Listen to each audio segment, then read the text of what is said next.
Sorry. Nothing worse than a good sleep spoiled by an unexpected coughing fit. Give me just a second. I had a sip of coffee right before I started, and I swallowed wrong. All right, let me try this again, all pretty for you guys. Whoa, that was, at least I haven't sneezed on one of these yet. Hope everyone's doing okay out there. Sorry, I got a frog in my throat. Poor frog.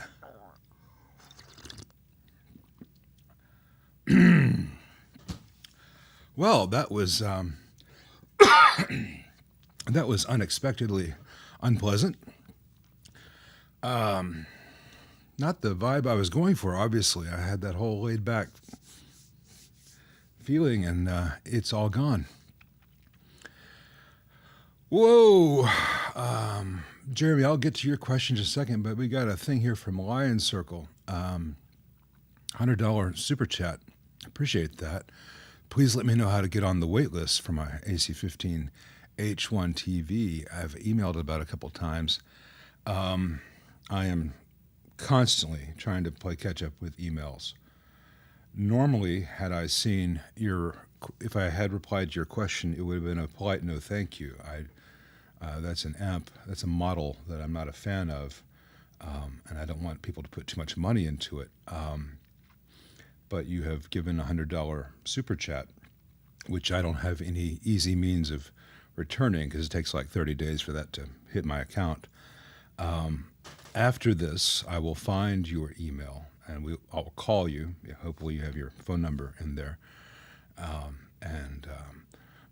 Either we will take care of your amp and that $100 will count towards the repair, or I will refund you that $100 minus the 30% that YouTube takes, or we'll figure something out. Either you're going to get your amp fixed and that can count towards it, or or you won't, but you'll get your donation back because that's a crazy high price to pay.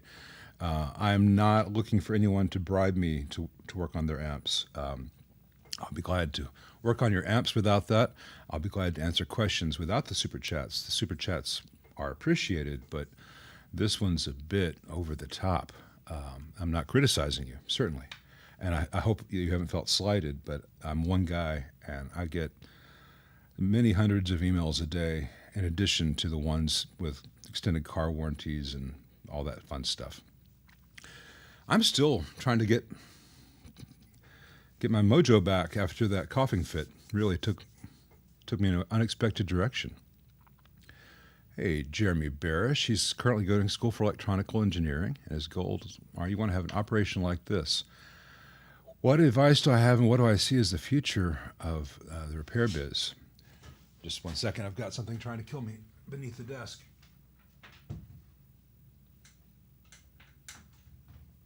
Pedal board was trying to slide down.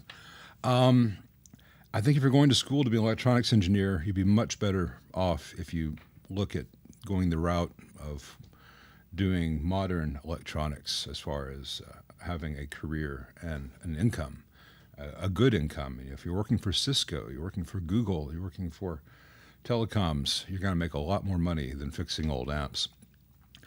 And I have concerns about my own future in the next 20 years, about, tubes no longer being available and people just having little boxes the size of this that do everything. Maybe more controls than just one knob, but the Tone X1 pedal is a sign of things to come, where the modeling will get better and better, and the price will come down, down, down.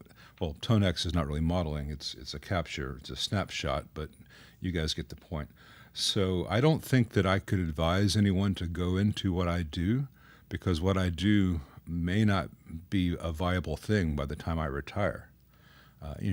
Feel free to prove me wrong, but I'll say that if you learn how to do all the stuff that could get you qualified to do that telecom work, the Google work, the serious current electronic stuff, this is a walk in the park.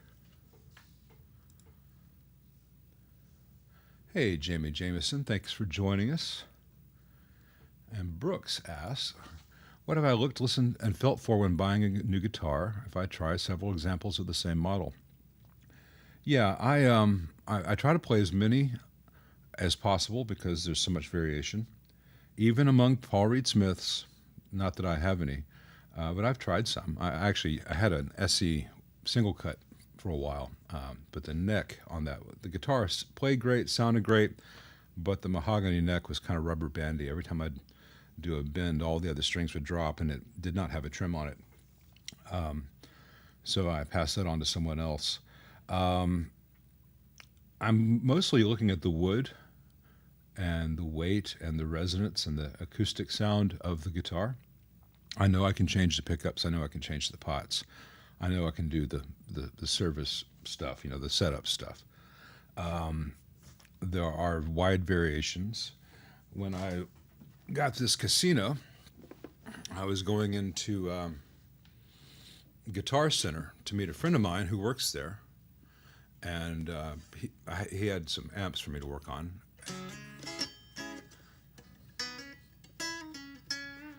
And he was with a customer, so I had to wait until he was done so I could talk to him. And I went and looked through all the guitars there, and they had 2 of these. And I picked them both up, and one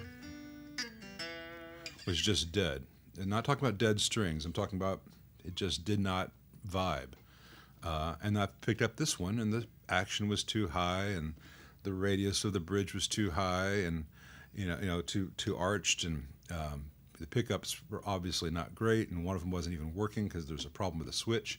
But just things like this.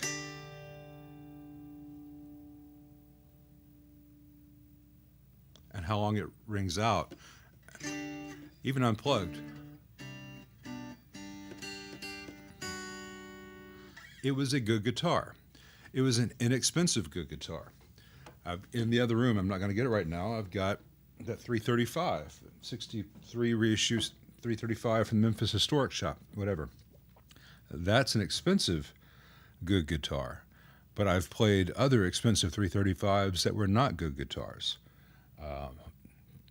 When I got my EJ Strat, when they first came out, the shop got in 5, the first 5 in town, and I played them as they came out of the box because I'm friends with the owner of that shop too. And I played each one out of the box, and this was the best one. The others were quite good, but this one was the best one. It fit my hand very well. It spoke. I know that the whole tone wood thing is overblown in every direction, but it is first and foremost to me an acoustic guitar which has pickups. And if the sound that is produced by the wood and the wood, different woods mating and all the tensions, if that sound is good, and then good pickups can take that and make it great. But if that sound's not there, if the body doesn't have any resonance, if it's got dead spots on the neck, if it's got wolf tones, the pickups will just say, "Hey, now it sucks louder," So I do believe in the wood quality and the acoustic properties. Now that does not mean that you have to have very expensive wood for every guitar for it to sound good. There are certainly laminate masonite guitars out there that have a cool sound. They do a certain thing. Some old harmonies from the early 60s and late 50s with one, neck through bodies, cheap poplar necks, with or without a truss rod. They can sound fantastic, but they probably cost equivalent of $3 to make. But, some, you can have 5 guitars made of identical wood, and one of them is going to be great, one of them is going to be a dud, and the other 3 are going to be okay. Sorry to go on that long. Let's see. What value filter caps would I suggest to restore a 64 Deluxe Reverb? I would, the stock value is 60 microfarad, but the stock 60 microfarad on the first stage is 2 of them parallel, so 32 microfarad on the Reverb models. And those are 450 volt caps and 475 volt caps you can get currently on the 60 microfarads. You can use all 16 microfarad 475 volts.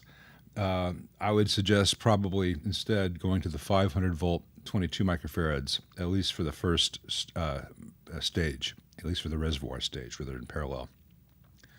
Just buys you a little extra voltage protection. And if you can hear the difference between a 22 microfarad and a 16 microfarad, you know, it's just not going to come up. It's not going to be any appreciable difference, especially given the tolerance of caps. That 22 might measure 21, that 16 might measure 19.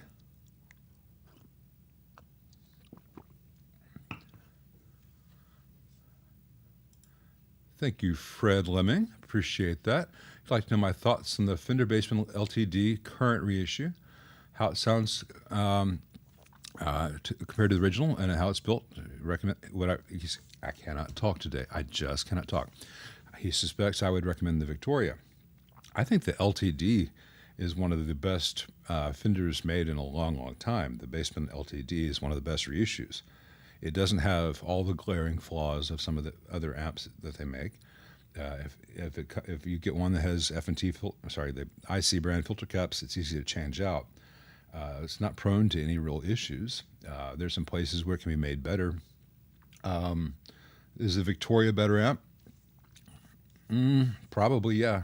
But I don't know what the price for the Victoria is, and I don't know what the price of the reissue is this week, new or used. So if you can afford the Victoria, it's a better bet. But the LTD Bassman reissues are usually fantastic, and I've beefed up a few of them for $200 total investment, and they're world class at that point. Especially if you get one of the ones from the early '90s that had the blue Eminence Alnicos. And as a reference for my opinion on Bassmans, this is a 58 here. That'll be on the channel soon for you guys. I've heard the real deal, not just the reissues and not just the Victorias. Interesting thing about the LTD Bassman is that it does not match the schematic of the 58 5F6A Bassman, which is pretty cool because what it actually matches, what's actually in that amp, is what actually left the factory from Fender. Most of the 58 through 60 Bassmans that left the factory did not match the schematic either. If you want to have an amp that matches the schematic, you get a JTM 45 because they copied the Fender schematic. But what's actually in the LTD Bassman reissue is what was actually in a 5960 Bassman. It's not a lot of changes. The present circuit works differently. There's some value changes in the phase inverter, etc. But it's interesting to see that Jim Marshall was just copying and pasting, whereas Fender has the published schematic, and they quickly made some changes, and those changes lasted in production, but they weren't documented.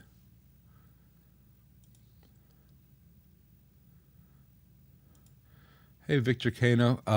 I am backed up, and I will be accepting amps as I can, but I can only take in like 5 at a time, 6 at a time, because they're very large things, and I have to have space for them, and I don't want to have, a collection of 30 amps waiting for me to get to them, because that can be 2 or 3 months before I can get to some amps, and people's feelings get hurt. So I like to have a fairly realistic turnaround time and be able to walk through my space. So on the Fender reissues, for instance, on the preventative maintenance kind of stuff, I've put a lot of videos out there that almost any good tech can implement for you. Don't go to a tech with a link to my video and say, hey, do what this guy says, do what this guy on the internet said to do, because they will look at you the way I would look at you, like, tell me how to do my job. But if you can say, hey, I saw this video, and this guy's really, seems to be fairly well respected, and here are the things he suggested to make this more reliability, mostly involving heat and changing filter caps before they die, etc. That's a different thing than this guy on the internet told you how to do your job. So find a tactful way to approach it. Thank you, Louis. Louis, I guess you're Montreal, Louis Delalo. Thank you very much, Louis. Appreciate that. Joshua Stevens, you do spy a Fender Bassman. It's a 58. That'll be getting looked at tomorrow or Monday. Hey, Brett. I can't go through every iteration of the Bassman in the 70s. The earlier ones tend to be better. they did some strange things as the 70s progressed. None of them are can't be made good, but if you can afford it, 72 and earlier is always a safe bet for Fenders. But you can, if you have a 76, it can be made awesome. Just a lot of cheap production methods as the 70s progressed become iffy.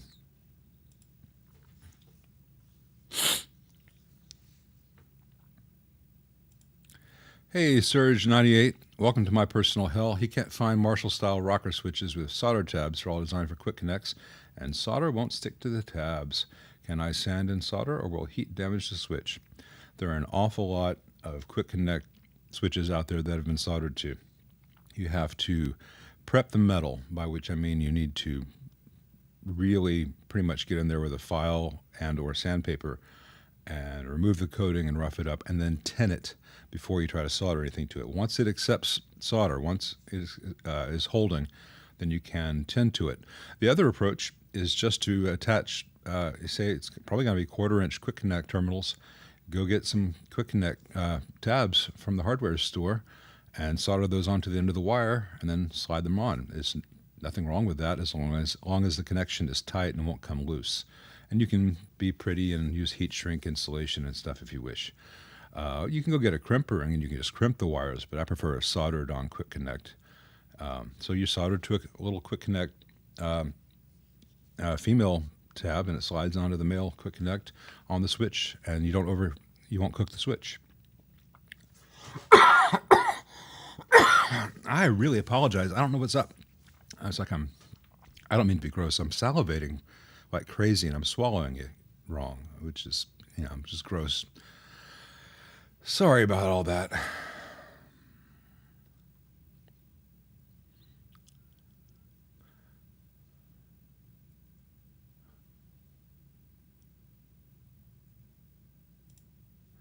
Buddy with an H. I am not actually dying. I'm sorry. I will check. I will look for that 6G. See, here's the thing, though. If you're asking about preamp hum, it's tough for me to do that kind of thing by email. But I'll look for your email after this. I'm sorry. It's been a weird week. I've been going nuts with the poison. I think poison sumac. I'm trying not to show too much of the red blisters, and it's all between my fingers. It's not pleasant. I will say that if you get into this, that Benadryl doesn't seem to do anything. Hydrocortisone doesn't seem to do anything. Calamine lotion does a bit of help. The best I've found so far is the Caladryl spray. I've got the CVS or Walgreens generic version. That's not an endorsement of a particular thing, but whatever stuff is in there does a good job. It relieves it, and it seals it, and it doesn't make you look like you've dipped your hands in white paint. Smells like hell, though.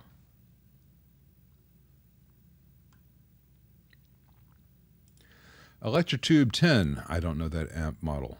Sorry, Greg G. 120 hertz hum. I tacked in 100 microfarad and it fixed it. ESR is good on all the caps for what it's worth. For my information, it's diode rectified. Is it reasonable to leave the 100 microfarad in there? Hey, if the noise is gone and you like the sound of the amp, the 100 microfarad won't fix anything. It won't hurt anything, rather. I can't talk. I've got the wrong job today. But, I suspect that you have some other issue, and that's a Band-Aid. Unless the amp never has been quiet. I would suggest removing that 100 microfarad and seeing if you can find a different way. You may just have bad mismatched power tubes, and so you're getting some ripple. I mean, are you sure it's 120 hertz, not 60 hertz? 120 hertz would indicate heaters, so you'll figure it out. But I think the 100 microfarad is a Band-Aid, and you still have some other issue with that amp. Ward, hey, Vishay electrolytics are fantastic for filter caps if you can find them in the correct voltages and values. There aren't that many made. As I showed in the video yesterday, there are some, and CE even carries them, Antique Electronics, tubesandmore.com for those of you who aren't doing this professionally. But they tend to be, there's a smaller range of values, and they're 350, 400, and 450 volt caps. Not a lot, I don't think they have any 500 volt caps. Axial electrolytics are dying off the market for the most part. The big brands, Vishay barely makes any, Nishikon has stopped, Rubicon, Zycon's gone. You know, it's one of those things. The rest of the world just uses radials, so everyone who makes capacitors focuses on what the rest of the world uses. See the video I put up this morning about why that's not necessarily a bad thing. Hey, Rusty Mohican. He has heard that Dumble made hi-fi amps. What does that mean? Well, he might have made some hi-fi amps, high fidelity, designed, you know, for use with stereos and turntables, you know, for a phono player with preamps and stuff. I don't know if he made hi-fi amps or not. He probably did, just out of interest. He's my parents' generation, so there would have been a lot more tube audio gear in the home for stereo use and turntables and all. So maybe that's how he got into amps, or maybe it was just a side passion. I don't know. Hey, Dewey7330. I loathe compression pedals. I cannot stand them. They keep the amp from reacting to your playing properly. The amp is a much better compressor than any pedal you'll ever put in front of it. And if you have a compressor in front, your attack's always going to be weird. Your transient's always going to be off. And the amp won't respond right. Now, I can see a role for compressor pedal for like an R&B part or some Andy Summers kind of stuff, or if you really want to get a harmonic to last forever, kind of as a special effect. But I see so many videos on YouTube where like, hey, this is my always-on pedal, and it's a compressor, and everything after that just sounds like nothing. Just everything's vanilla. Now, if you're in the recording studio, compressors are great because you take your telly and you plug into that 66 Vibrolux, and you go straight in and you turn it up to 5, and you get a really cool sound, and then you play that back and you add a Fairchild, or you add a Uri, or LA2A, whatever you want in the studio. You're adding it to the sound the microphone is picking up, and you're changing the dynamic range after the playing. You're not affecting what the playing is. You're not affecting how the amp responded. You're just affecting the sound and feel of that track in the mix. The thing I started to play before I almost coughed my lungs out on the table, I'm Only Sleeping, that's a great example of a compressor used for effect. But that's a Fairchild limiter hit pretty hard with that acoustic guitar on that track. That's why it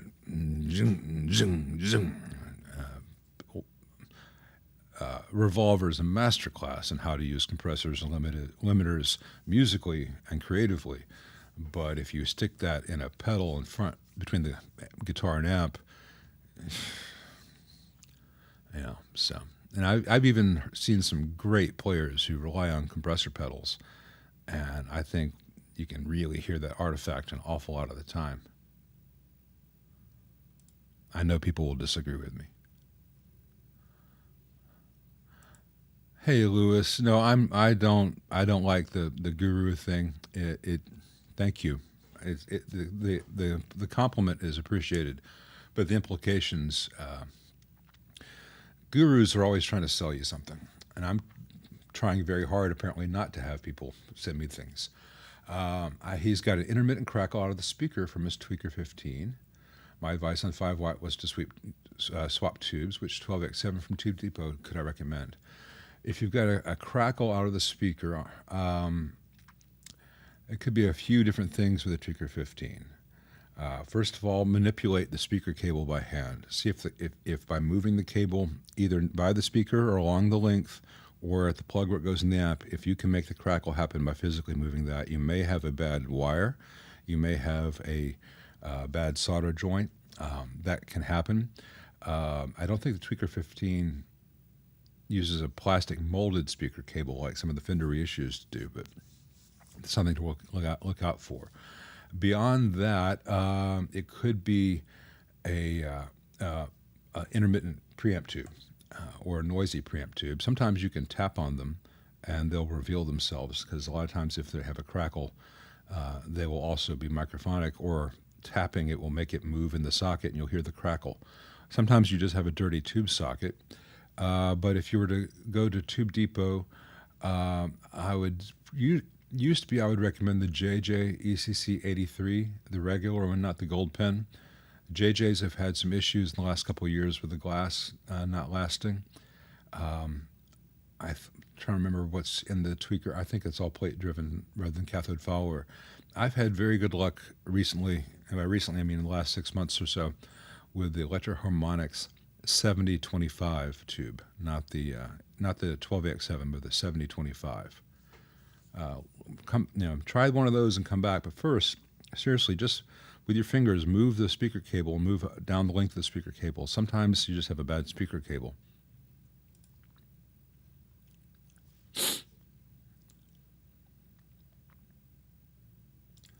Greg G says, bias supplies are single wave rectifier. Most of them are. I heard common mode rejection prevents that lump bias voltage from making noise. Is there a video on bias supply with the O-scope? Well, you can have, the thing about the bias is there's a certain amount of noise and hum on it that can be okay because of common mode rejection. To those who don't know what that is, though I've covered it in a lot of videos, common mode rejection, most amps are push-pull. So there's one output tube or one pair or more pairs of output tubes pushing, doing a positive signal, then the next pair or a single tube will take over the negative swing. So one's going up, the other one's going down. So they are 180 degrees out of phase with each other.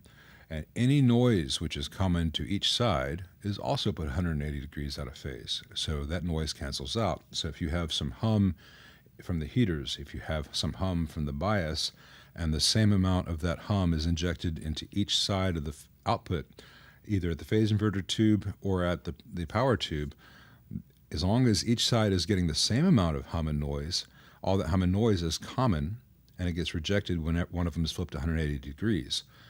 But the bias sometimes can have some noise that's still present, and additional filtering can help that. I've shown that in a lot of my Fender videos, just adding another bias node. I have not done a video on bias supply with a scope. Check Uncle Doug to see if he's covered that.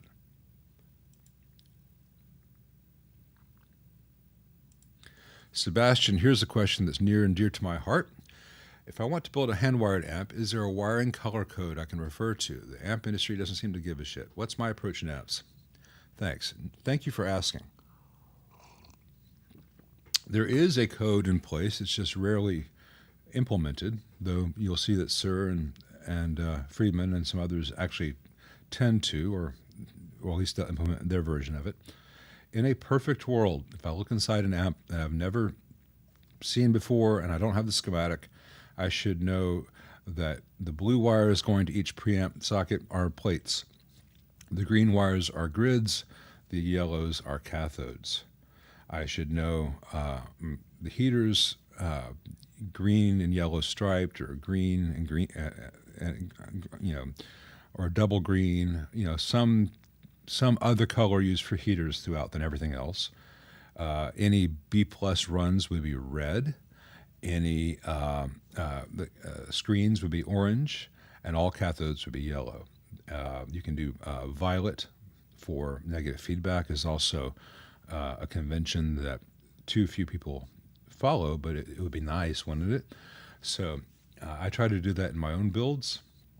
And while it's really pretty to open an amp and, all the wires are this pretty white, or all the wires are this pretty blue, and old Fenders are almost all yellow, at least during the 60s, though there are some from 65 and early 66 that had black wire.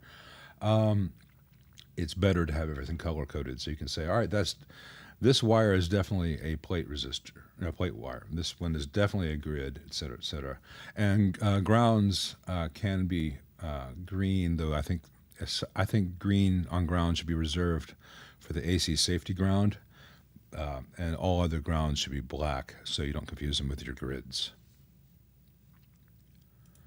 Hey, Gabriel R., appreciate that. Do I have any advice for someone considering a Mark 7 or Lone Star? There doesn't seem to be an alternative that sounds like a Mesa. Well, I'm not familiar with the Mark 7. I've only had the Mark 5s and everything before that. And I've had the Lone Star. I'm not saying this as a joke. I can't imagine anyone would want their cleans to sound like the cleans of those amps because they're very harsh and very noisy. The Lone Star is the better of the two, but of the Mark series, that clean is always harsh and they're so noisy. Your clean channel should never be noisier than your overdriven channel, but most Mesas, their clean channel is noisy as hell.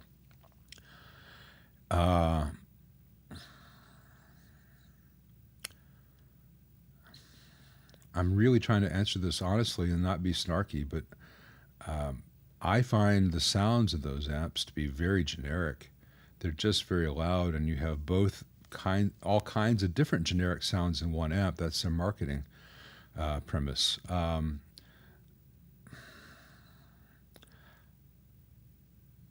I would suggest going and playing, I don't know what your budget is either, but if your budget allows, the Sur PT100 would kill either of those. And it won't sound like a Mesa. It'll sound infinitely better and last infinitely longer, but it does cost a little bit more, I think. I can't be sure of that. It's hard to keep up with the prices of everything. I'm sure that's not the answer you were hoping for, but you just should not have 1 meg resistors between the input jack and the grid of a tube. You just should not, and Mesa does that. And they'll go higher than that. There's just so many crazy, noisy, bad-sounding decisions made in those things. I don't want to name names, but there's a pro player who's really well known for using his Lone Stars and probably has sold an awful lot of Lone Stars. But he's one of those guys that, hey, here's my clean tone, and it always has compression, it always has delay, and it always has reverb, and maybe a slight boost pedal like the EP boost. Here's my clean sound, and you turn all that off, you hear what the amp's actually doing, and the amp's not doing anything at all. A bad sound can sound awesome with enough reverb. So.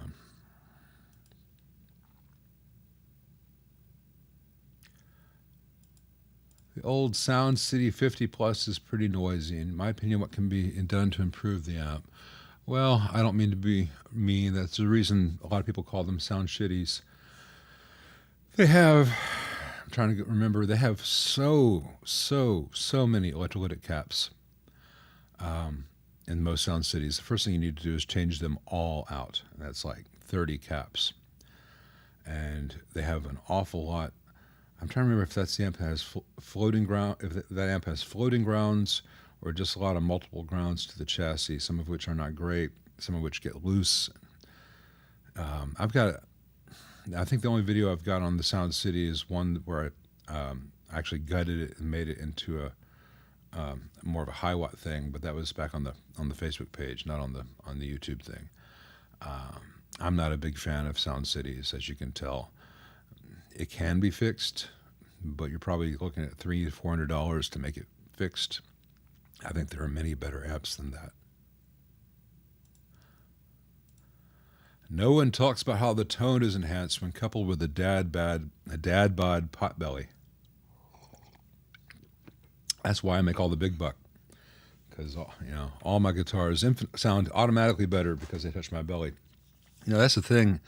If any of you saw the thing I did with Keith Williams on 5 Watt World this week, so I had not tuned the casino. I was just planning on pointing to it and say you can just sit on a couch and practice with an unplugged electric.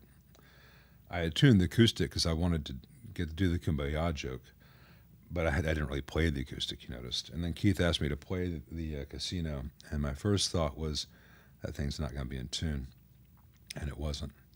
My second thought was the realization that the last people to play on his channel had been David Grissom and Tim Pierce and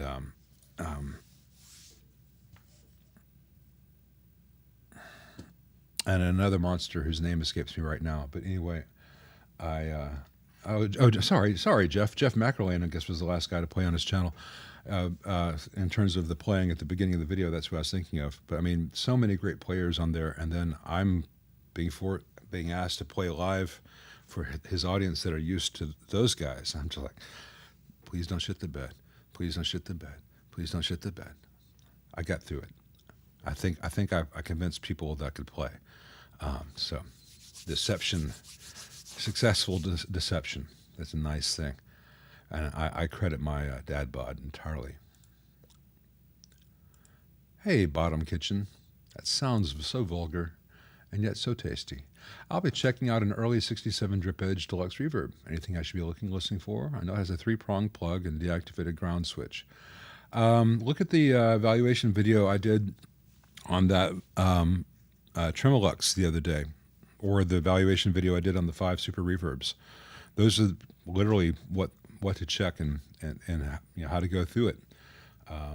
Those videos will tell you much more than I can right now, and you can save them on your phone and refer to them again and again and give me fractions of a penny each time. Many fractions of pennies help. Thank you. But yeah, I can't do anything right now that a 45-minute video hasn't already done. Hey, John Burns, do I have any thoughts on those UniValve amps that supposedly accept various output valves without the need to bias them? Well, I mean, you have a UniValve in quotes as a category of amp rather than the old THD UniValve specifically. Hey, Bad Brad, nice to see you. Thanks for joining. I didn't know that was you, Steve from ESR. Cool. I haven't talked to you in about a decade. We'll have to fix that. Sorry, I try to keep one eye on the current stuff as well as the stuff I'm answering in the chat here. It's a real push me, pull you situation. Anyway, as I was saying, the THD UniValve was a really good amp, and there have been an awful lot of amps since that do the same premise, though the THD did it very well. And there are valve adapters you can buy, you know, the yellow jackets let you use an EL84 in an octal socket and stuff. All those amps are, at their core, are cathode biased amps with a B+, which is going to work with a wide range of tubes, and a cathode bias that will work with a fairly wide range of tubes. An output transformer whose primary will work with a wide variety of output tubes. But if you look at the impedance that an EL84 wants to see versus the impedance that a KT66 wants to see, if you look at how an EL84 biases with the same voltages and cathode network as an EL34 does, some of them are going to sound really good and others will work, but they're not going to be optimal. And there's just no getting around that unless you had like 4 or 5 rotary switches that you had to change a bunch of stuff to optimize everything, and then it gets really complicated and takes away the point of the UniValve. And I still don't. I owned the UniValve, and it was a really nice sounding amp for home use. But it wasn't as magical as people made it out to be. I think people were really amazed by the light bulb, which would glow. You know, if you turned the attenuator down, you played hard, the light bulb would glow. I think people love seeing that, you know, playing and having the light track what they played. And it looked fantastic. It looked like something from Buck Rogers. It was a very well-built amp, but I think it was one of the first amps, in my experience on the internet, to get internet hype. And I don't think that's any bad reflection on Andy Marshall. I don't think he hyped it. I think the forums and the chat groups at the time took care of that themselves. Anyway, on to the next questions. Hey, Fake Glasses. He's got a vintage 67 Deluxe Reverb with a 63 Jensen C12 edit. Had a recap service. Interested in selling it. What I think is a fair price these days. I am not the person to ask. I know that if you look at Carter or Mike and Mike's or Chicago Music Exchange, you're going to have pretty much the high end of the market.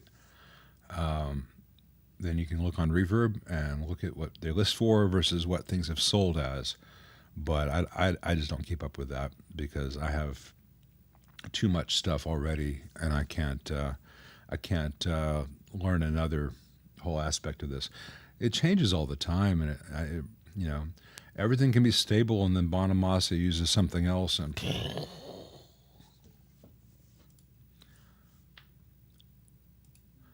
hey, Juan Luna.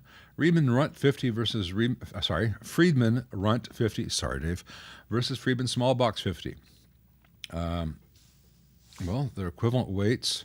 They have similar records. I think it's going to be which one really wants it that day. They're both really good amps. They do slightly different things. They're voiced differently. Play each and see which one appeals to you. That's literally chocolate versus vanilla. Depends on the day. Wisdom's 666 is about to pick up a Gretsch Falco amp. That's cool. They're very light. You won't hurt your back. I'm not a big fan of the way that they're built, but they can sound awesome.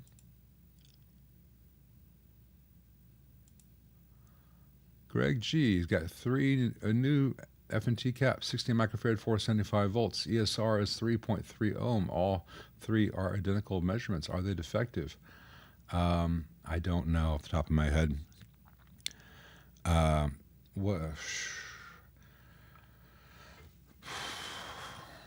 Let's see if I've got one here. And if I can find my ESR meter, I have one. No, it's that would take too long to find where I've scrolled that away. I don't use it very often. I'm sorry, I can't answer that off the top of my head. There are tricks to measuring ESR, and there's a chart that I use, the capacitance and the voltage rating and all that fun stuff, and then it tells you what the ESR should be. But I don't keep all that up here. I have that on a chart, and I use the ESR meter to see if it conforms to that, and so I cannot ad-lib a good answer for that. Sorry. I have never had 3 bad F&Ts in a row, so I suspect they're probably not, but I don't want to give you a definitive on that. Flaming Eternity's got a AC30 custom classic head. He's running into 1960B with T75s. He likes it, but I feel like installing 4 different speakers just to satisfy curiosity, have fun, and pretend he needs versatility. What 4 speakers would I install?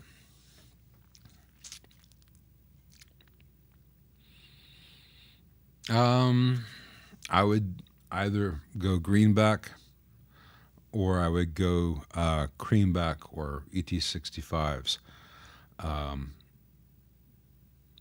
Is it a slant or is it a straight? If it's a slant, I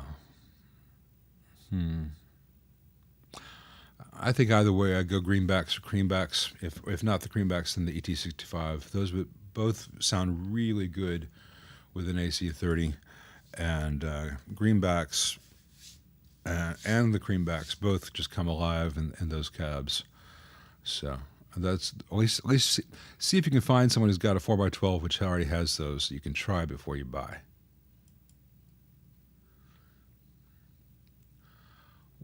George asks, what component failure usually causes DC leakage on a PCB that affects the volume and tone controls? Amp in question is an Alessandro English. Any advice would be greatly appreciated. DC leakage on a PCB is pretty rare. Is Alessandro using a PCB or is he using a turret or eyelet board? Usually, if you have DC leakage on a board, it's in the material of the board itself. And that can happen on old Marshalls from the 60s with that material that they used back then before they switched over to real fiberglass. And that can happen in a Fender fiberboard. But it's really rare to get that in a PCB because a PCB usually uses FR4 fiberglass, which is really not prone to that. You can occasionally have DC leakage out of a film cap, but if it's an Alessandro, it's made in the last 15, 20 years, and that those film caps probably are not the issue. So if you could answer here, George, and let me know if it really is a PCB or if you've opened it up and it's you meant some other kind of construction. I'm not familiar with the Alessandro English. Sorry.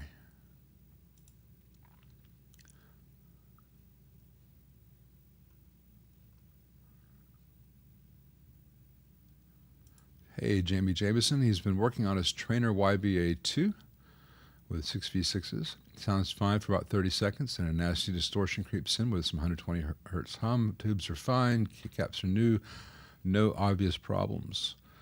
Well, I suspect that the tubes may not be fine, or you could have the bias really crazy, or one side of the output is failing, and then you're going to get both nasty distortion because you're going to go from class AB to class what the hell B, and you're going to get the 120 hertz because common mode cancellation is going to go away as one side of the output stops working.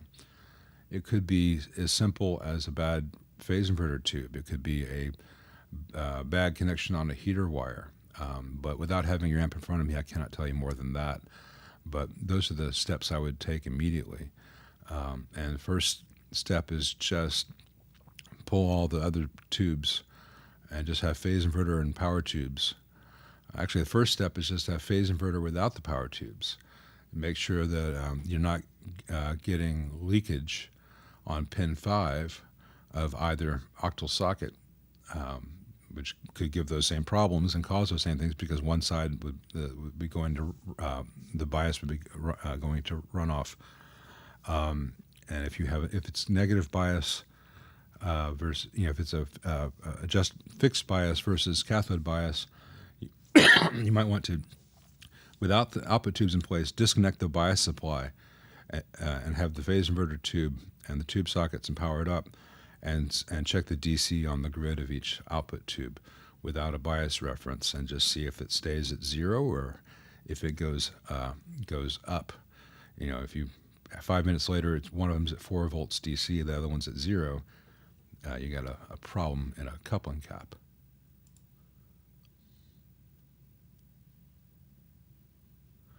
And Sean Weatherford, who has access to all his notes, which I don't have right now, says, Greg G, 3.3 ohm for a new standard electrolytic cap is below the typical value. I would declare them okay. I think Sean is absolutely correct, and I appreciate you coming in for that, Sean. I never want to say something just to say something. I'd rather say I don't know. There's so much of the stuff that I know, and there's so much stuff I know where to go because I've got I've got spreadsheets with formulas, and all the stuff involving pi. I don't keep that stuff in my head. I have it. I've learned it. I've learned how to implement it. I've got notes for that. I've got charts showing, if this is the capacitance and voltage of a chart, the ESR should be anything below X, but I don't remember what that is because all the variables change.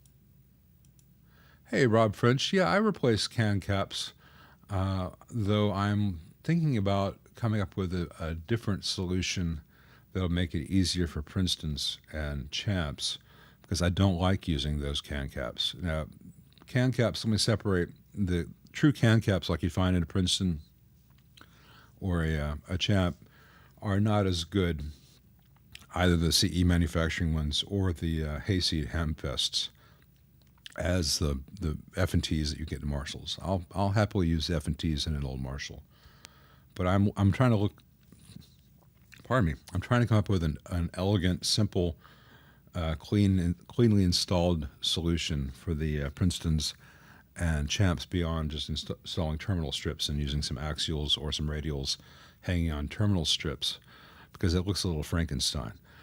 It's electronically fine and it's safe and it works, but I want to come up with something that looks like, oh wow, yeah, that looks great. It's a matter of time, and for those who are going to go in here and say, Hayseed Hamfest are great. I wish they were, but I've had them open up on me, and I've seen the very cheap generic caps inside with tack soldering and no cushioning, no vibrational support. I was very unimpressed.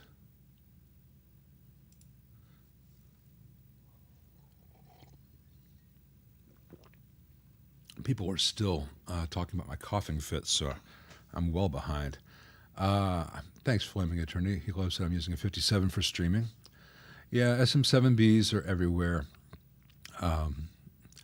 SM7Bs look very, very cool. But if I were on an SM7B, it would be even worse than this. You know, if I was trying to do the late night DJ thing. Yeah, man, can you dig these sounds? The 57 actually works better for me because it's got a peak that makes my upper range, brings out my upper range a little bit more than my fundamental. And an SM7, which doesn't have that peak, I'd have to do a whole bunch of EQ to get more to this point. And I already had this, and a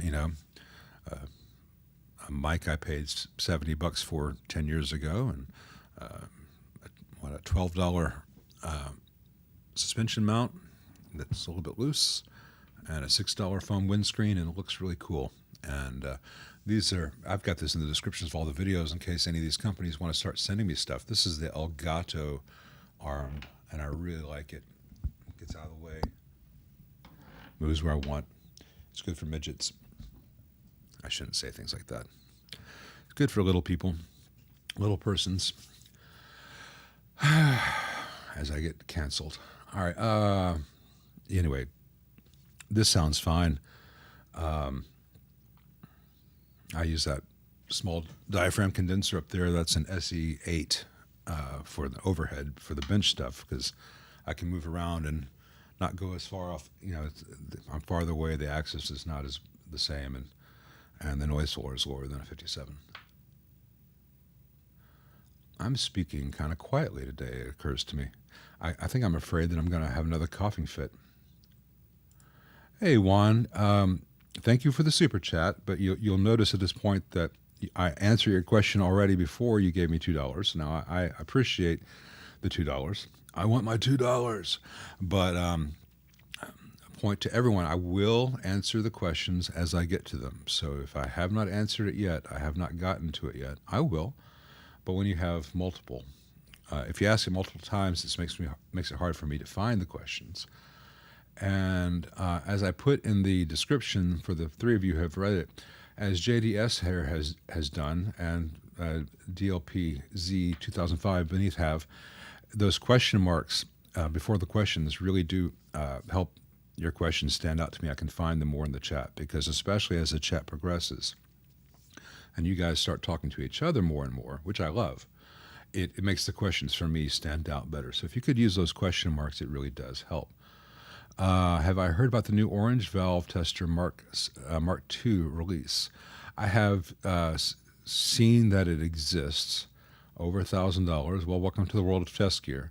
I personally don't feel the pressing need to do that because I've got a good working relationship with the guys at Tube Depot. So if I have some old tubes that need tested, I'll just take them to them, and they'll do it for me. Beyond that, I've got current limiters and variacs and amps which work. I think the amps are the best tube tester there is once you've ruled out those which will short and kill things. So if I have questions about a tube which has come in, I'll take it, get it tested there. Saves me $1,000, but I'll end up ordering from them. It works out well in our favors, but I'm uniquely positioned to do that. I know Brad, who's just joined us, is thinking about getting a tube tester, but I doubt he'll go with the orange. I imagine he'll get the really good one.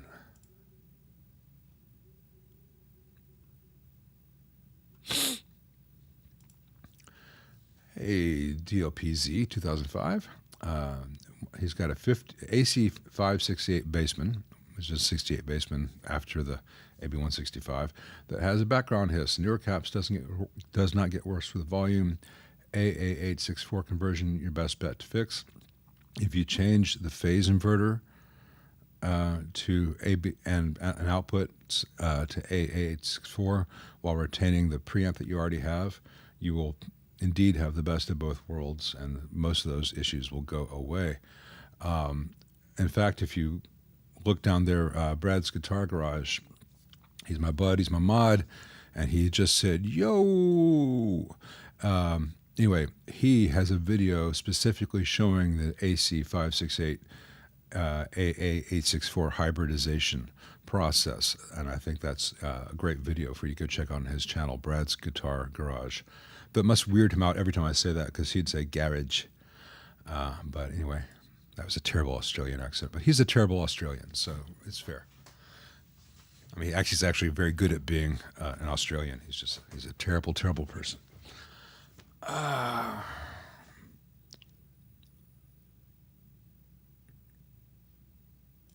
Hey, Jerry White, thank you very much. He's got a Carr Slant V, which has been a boost switch on the overdrive channel. Is it straightforward for a tech to make this into a boost pedal for that option playing live? Let me see if I have a schematic for that. No, I don't have the slant. I've got some Carr schematics, but they're actually not on my computer. I've drawn them out by hand. It would not be difficult to do that, but I imagine you'd have some considerations. That boost switch could be done with a relay. It's probably not just a switch. It's probably alternating between two different component choices. You could probably do that with an external switch with an added foot switch, but you'd probably be running some part of the signal 20 feet to your pedal board and back. So you'd probably want to have a tech do something with a relay and a transistor, so that there's a complication inside the amp for that, but the only thing going out 20 feet to the pedal board and back would be a 5-volt voltage be tapped off the heater to trigger a transistor, which would then trigger the relay, and that's better than just doing the relay ground like a lot of guys will do, because then you're running your system ground outside of the amp that can pick up noise. So the best way to do it is to have a voltage which is turned on and off by the foot switch, which flips a transistor, which then allows current to flow through the relay, which replicates the front panel switch. But it is more involved. It is not difficult to do. It may be beyond most shade tree techs, but that's the way to do it. Contact Mr. Carr and see if he might have a thing that he's made up for that, because it won't be the first time he's been asked. Steve might say, sure, yeah, here's this thing I made up, and I'll sell you one for $35. He might sell it to you for cheaper if you put your own silicone on it. And or he might say, no, I don't like it. Go away. Just use the switch. But that's him, not me. Okay, Rusty Mohican. No, he's not. He's heard that Dumble made his guitar amps using hi-fi parts. Does this mean they were more expensive parts or what? No, it's not hi-fi parts. He used esoteric parts, and he used Radio Shack parts, and he used stuff he hoarded. There's nothing hi-fi about a 1-watt metal film resistor. There's nothing high-watt about an orange drop, hi-fi about an orange drop. There's a lot of mythology about Dumble. Dumble made really good amps, but they were just that. They were good amps. Dumble happened to be played by Robin Ford and Stevie Ray and Larry Carlton and such, David Lindley. Each one of those guys also played Super Reverbs. Each one of those guys also played Fender Tweed Deluxes. Each one of those guys also played other things. And those guys always sounded, and some of them still always sound great, no matter what they're playing through. And so you go see Robin Ford live, and he's playing through a Dumble, and you think, oh, he sounds better than I do. It's got to be that thing. It's not that thing, it's the guy. And the guy sounds really good through that Dumble. He would sound really good through a Super Reverb. He would really sound really good through this 58 Bassman. No one wants to spend time on a metronome with a metronome. They want to buy the thing that will make them cool. And maybe I'm guilty of that with the channel, because what I do is I talk about the cool aspects of amps and stuff, and all that. But one never got rich selling metronomes, but all those guys have that we just mentioned had really really good time, and they spent hundreds of thousands of hours of practicing before you ever heard their name, and they could plug into almost any good amp and sound fantastic. The Dumble's just a different color of a really good amp, and it worked for them for a time. Stevie Ray didn't use the Dumble very long. He loved it, loved it, loved it. Then he stopped using it. Robin Ford doesn't use the overdrive channel of his Dumble Live because the reverb. He wants to have the reverb on it, so he uses a Zen drive, and then people market the Zen drive to you as the Dumble sound in a box, or the Klon is the Dumble sound. All these Dumble pedals, no, they're just overdrive pedals. They have nothing to do with the sound of a Dumble. They won't make you sound like you're playing through a Dumble. They won't make you sound like Robin Ford. It's just ridiculous. Robin Ford has got real good time. Do you? Because that matters more than all the other stuff. And he's got really good ideas. Sorry, soapbox. And I know that I'm not a fantastic player myself. I have hand issues, but I have clients and friends who really really are, and it's my job to be in both worlds where I can read the data sheet, I can read the spreadsheet, I can read the schematic, and I can translate to the musician and what the musician needs. So I have to be enough of a player to relate to the great players and what they do, and to know that, that's how Joe's right hand works. All right. So Logan's doing a legato thing. When I work on Logan's amp, I need to incorporate that. Joe plays with a real heavy pick right by the bridge. When I'm trying to dial in the articulation on his amp, I need to do the same thing. Even if I can't get to where he is, I can get aspects of that. Anyway, we're at the first hour mark, a little bit over. We're going to take the first of 2 intermissions. So I will see you guys back in 7 minutes.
I decided to be kind and come back a little bit early.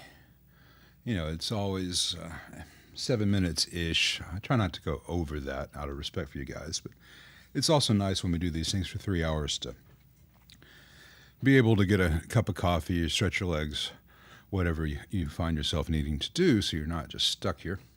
Though I suppose some of you are probably sitting on the can watching this.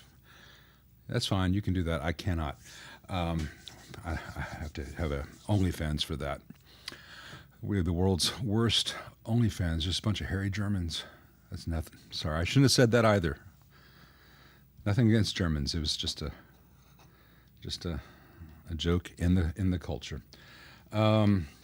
Anyway, speaking of getting canceled, I was thinking, you know, because we were just talking about playing, how funny our sense of ourselves is, and playing an ego. When my wife and I first met, she thought I was a really good guitarist because I don't remember how it came up, but one night we hadn't been together very long.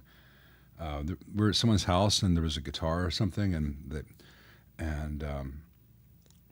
someone wanted to know, can if I just name a song, can you play it? I'm like, probably. And so they were naming songs, and I was playing them. You know, just pop, country, rock stuff that's on the radio, has been on for 40 years. You know, okay, sure. No one ever calls out Satriani or anything, so I was pretty good. So Nikki thought I was a really good guitarist, and then we went for a date. We used to do this all the time. We'd go down to a wine bar in town, and Joe Restivo was playing. You've seen him on the channel. He's a brilliant guitarist, and he was playing jazz standards and improvising. And Nikki said, "Can you play that?" And I said, "Well, here's the thing. The song structure, I'm really rusty at this, but you know, if I were to practice this stuff for 2 weeks, I could play rhythm guitar behind Joe. But that last thing he did, that last 8 bars he just improvised, it would take me a week to get all that really under my fingers. And it would take me even longer to know why he made all those choices that he made, because that's not my world. And that's not how my brain works. My neurons don't fire that fast. I mean, he is an incredible improviser, and he probably could analyze it after I'm sure he could analyze it all after the fact, but in the moment he's not thinking, well, that's the secondary dominant of this, so I can do this. He just has all these, he's got a big bag of tricks. And for him, it was a Tuesday night gig playing background jazz at a wine bar. For me, it was a humbling guitar lesson, because I did get about 80% of what he was doing. It's that 20% that'll get you, man. So you have to, whenever you think you're doing well, you have to go spend time being humbled by a real pro, and it will also make you appreciate music again. Because if you're only ever in the genre or the styles that you're good at, it all gets old hat pretty quick, doesn't it? Most of you guys already know that. You don't need me to tell you about music, but I like talking about music. I'm unfamiliar with Super Drag. I thought they were from somewhere else. If they're from here, I don't know them. Sorry.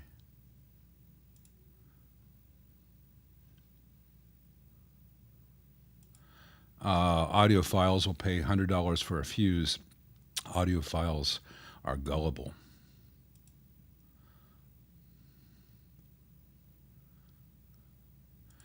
Hey, Federico, I don't know of any modern amps that really sound like the Picky-Back Blonde Bassman. Was it the 6G A? I can't remember which one it was called. The Harrison Setzer amp. It's not entirely dissimilar in a lot of ways from an AA864, but it does have some differences. There are 2 different blonde Bassmans at least. You know, there's a lot of transitional stuff. There's one where the tone stack is kind of split between different stages, and one which is approaching the later Fender design, but it still has the tapped treble pot. I wouldn't worry about it too much. You can get that sound pretty much, the normal channel sound, that is, out of pretty much any black panel era Fender. You just don't use the reverb. The bass channel is very different, and I've got a video showing that. A lot of gain on that thing, an awful lot of gain on that thing. But, you know, you could grab a 64 Showman and give it to Brian Setzer. He'd sound just like himself.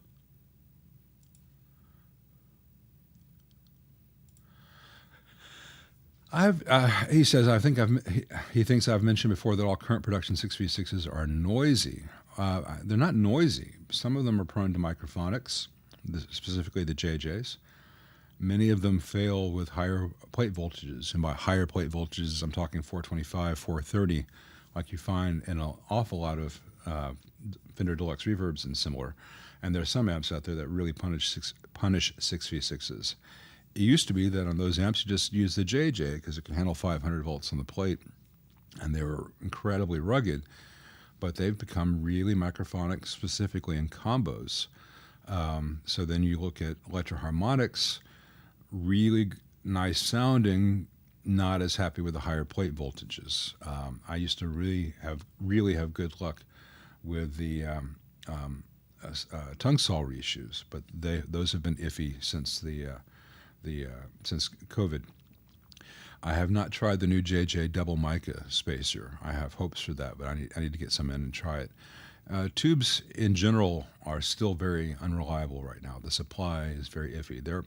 It's much easier to get a good EL34 or EL84 than a good 6v6 as of the time of this writing. Rob F. asks, is there a problem with 14-gauge speaker cable longer than 5 feet? Well, no. Unless you're powering a PA stack and the amp's down here and the speakers are being flown 100 feet up in the air, you really don't need to worry about 14 gauge or 12 gauge or 10 gauge. You don't need to worry about length. You know, if a 5-foot speaker cable, you can happily use 18 gauge for that. You can use 16 gauge. You know, there are charts out there that show current capacity both by gauge and by length. So you can have a very short, relatively small gauge, small diameter wire, or you can have a very long wire which needs to have a much thicker diameter to supply the same amount of current. In general, 18 gauge, 16 gauge is what you need to worry about for most guitar amps. If you're talking about a 1,000-watt bass amp, maybe go to 14 gauge. If you're going to be doing PA stuff, like I mentioned, then you need to get more serious about things like that. Ed Bromil just gave $20. I'm going to get to your question, so stick around, Ed. I appreciate that. But yeah, I'd love to talk about Mudboy and the Neutrons. I will get there. What do I think of rack mount preamp power amp kind of setup? I think it can be fantastic. I'm a kid of the 80s and 90s, and that's a certain approach. And Jerry Cantrell always sounded amazing with that kind of stuff, with the VHTs and all that. It's an awful lot of gear to carry these days. I've got an 8 or 10 space rack unit over there. I've got my old power amp for my old speakers just because I haven't taken it out.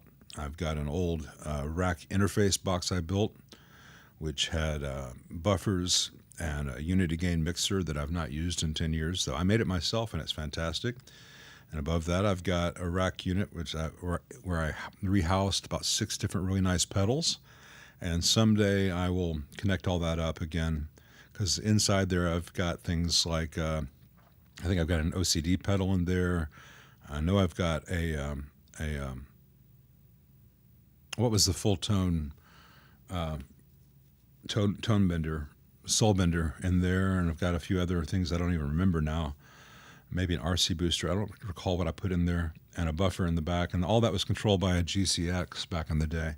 But the GCX is long gone. And then above that, I've got a sliding shelf where I could have other pedals, though I haven't in a long time. And at the top, I've got a power conditioner, which is the only thing in there that I actually use. It just tells me what the power coming in is. It shuts off if the power exceeds 128 volts, and it verifies that I have a good ground connection for everything. So if you want to have a rack and all that weight, go for it. But relatively few players these days are finding that necessary.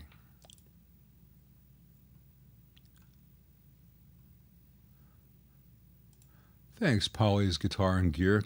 Getting on there with Keith was really a lot of fun. He's such a genuine guy. He comes across like a real hard ass, but he's very funny in a very quiet way. I mean, he has a very proper persona, and I'm a little more laid back.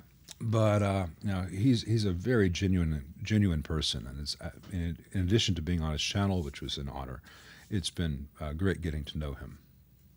That's one of the fun things about this job is that you do get to meet some really interesting people, many of whom are right here in the chat with me. I appreciate you guys joining me, because you guys make this what it is. Otherwise, I'm just a guy talking to his computer all day. Okay, Chris McKinney. Question on biasing a Champ. He's seen suggested to swap the dropping resistors instead of increasing the cathode bias resistor. There's a video on it by someone else. Thoughts? Thanks.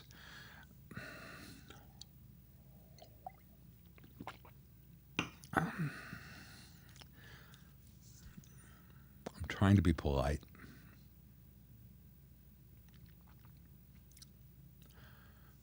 That makes very little sense to me, at least as far as affecting the bias.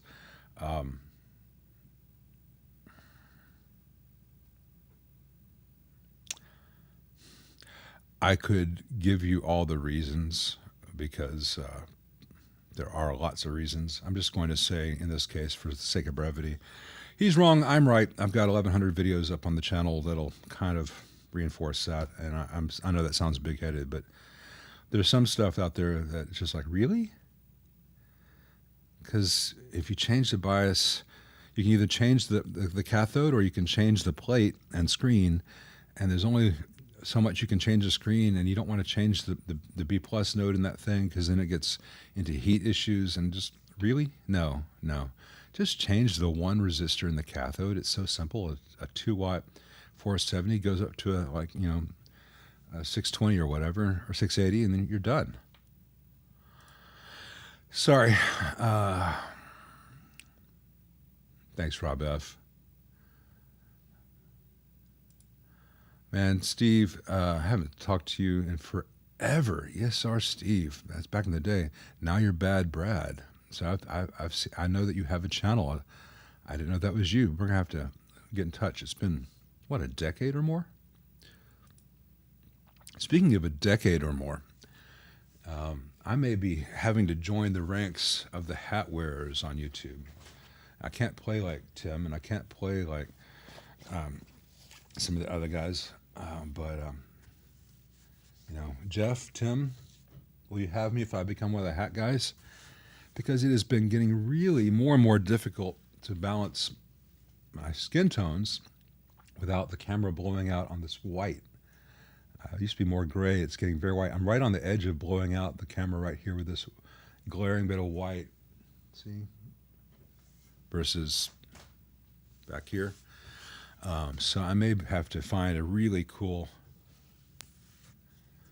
and not that this is it, but I need to get me one of those YouTube hats. Jeff, you got any spares? Let's see. Scrolling down.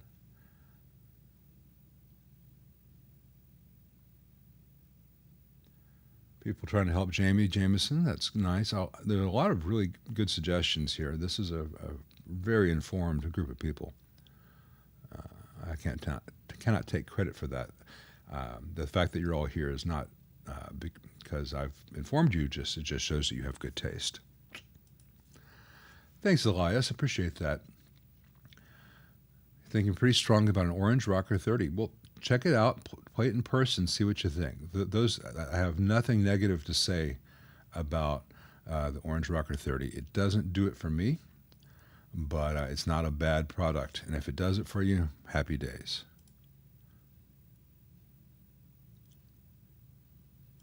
Hey, Jeremy Reiser. What do the ratings on tubes signify? For example, I have a pair of old GE 6L6s. One is rated for 375, the other 470. I often see preamp tubes with rating in the 2000s. Now, there are three things the owners need to be aware of, possibly only two. First of all is the max voltage rating, which applies to the screen and the cathode. It's possible that you have one old GE6L6 and one 6L6GC. The 6L6GC handles a higher plate voltage than in the old 6L6. 375, 470 may be referring to the voltage, but that would not be printed on the tube. I don't know what you mean by preamp tubes with ratings in the 2000s. The other thing you may see on tubes is the bias draw, where you may have two 6L6s and the box says 36 on them, and the next pair of boxes says 38. Those are matching figures. In addition to the current draw, the third figure is called transconductance.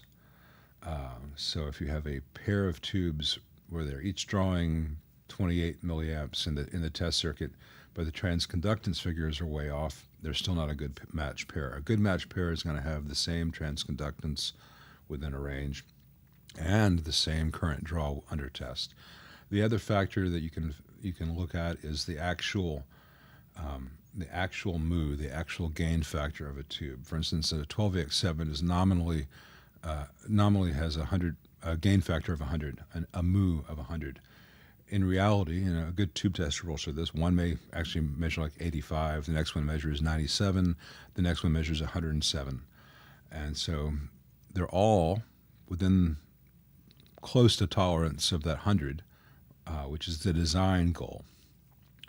But if you were to take the one that has an actual gain of 85 and the one that has an actual gain of 105 and put them in the same stage of an amplifier, they will sound different. One's going to be louder. So I don't know about ratings in the 2000s, but it's a deep subject. Yeah, Elias, aside from the cheap pots, and that affects all the oranges made today, that's including the $2,000 tube models. I really wish they would fix their pot situation, because it's asking for problems. But other than that, the Rocker 30 for the price is really well built. If you like the sound, and you know what the little squiggles on the front panel mean, because it's really hard for me. When I get an orange in, I'm constantly forgetting which one is which, because they have semaphore and hieroglyphs.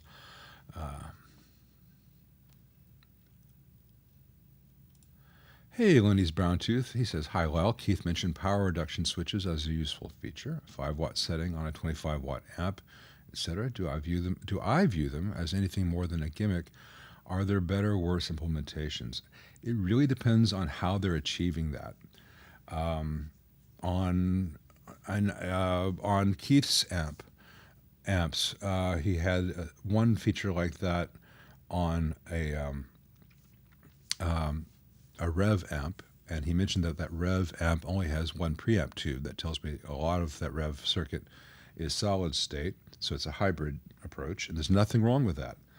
And that could be as simple, it could be as simple as equivalent of a 3-position master volume on the output of that solid state section that then feeds a tube output section. I don't know what the particulars of that amp. On the Victoria, that could be a simple change in a cathode resistor, changing the cathode bias. It could be changing whether all tubes are running, output tubes, or whether all output tubes are running in pentode versus triode mode. In a higher, better implementation, it could be changing a built-in attenuator like you find in the Carrs, or indeed like you find with the rotary rather than a switch in some of the orange amps. So a really good attenuator, a stepped attenuator, can be nice to say, all right, now we're going to have an output of 5 watts. It can be done very well. It can be done very poorly. I do not like the sound typically of a triode mode operation, which you'll find as a half power switch in a lot of amps. I don't like some of the Mesa simulclass things, which promise just this new revolution in engineering. It's either some variation on shunt, turning off one pair of tubes, and then it'll have the wrong impedance on the primary of the output transformer for the remaining pair, or doing a pentode triode switch, which never sounds that great. Sometimes they'll do something where it's in the simulclass, almost they're adding a little bit of cathode bias to it to limit it some more, which is something come up that the CBS Fender engineers did about '69 that players never quite liked for some reason. So I cannot give you every implementation of that is good or every implementation of that is bad. It can be done very well. It can be done very poorly. I've seen both, and I've seen some in the middle. Sorry to be vague, but I'm trying to be more informative than declarative. Hey, Hal. Yeah, Neener. Hal got to come over and play that Brown concert the other day, and the 62 Deluxe.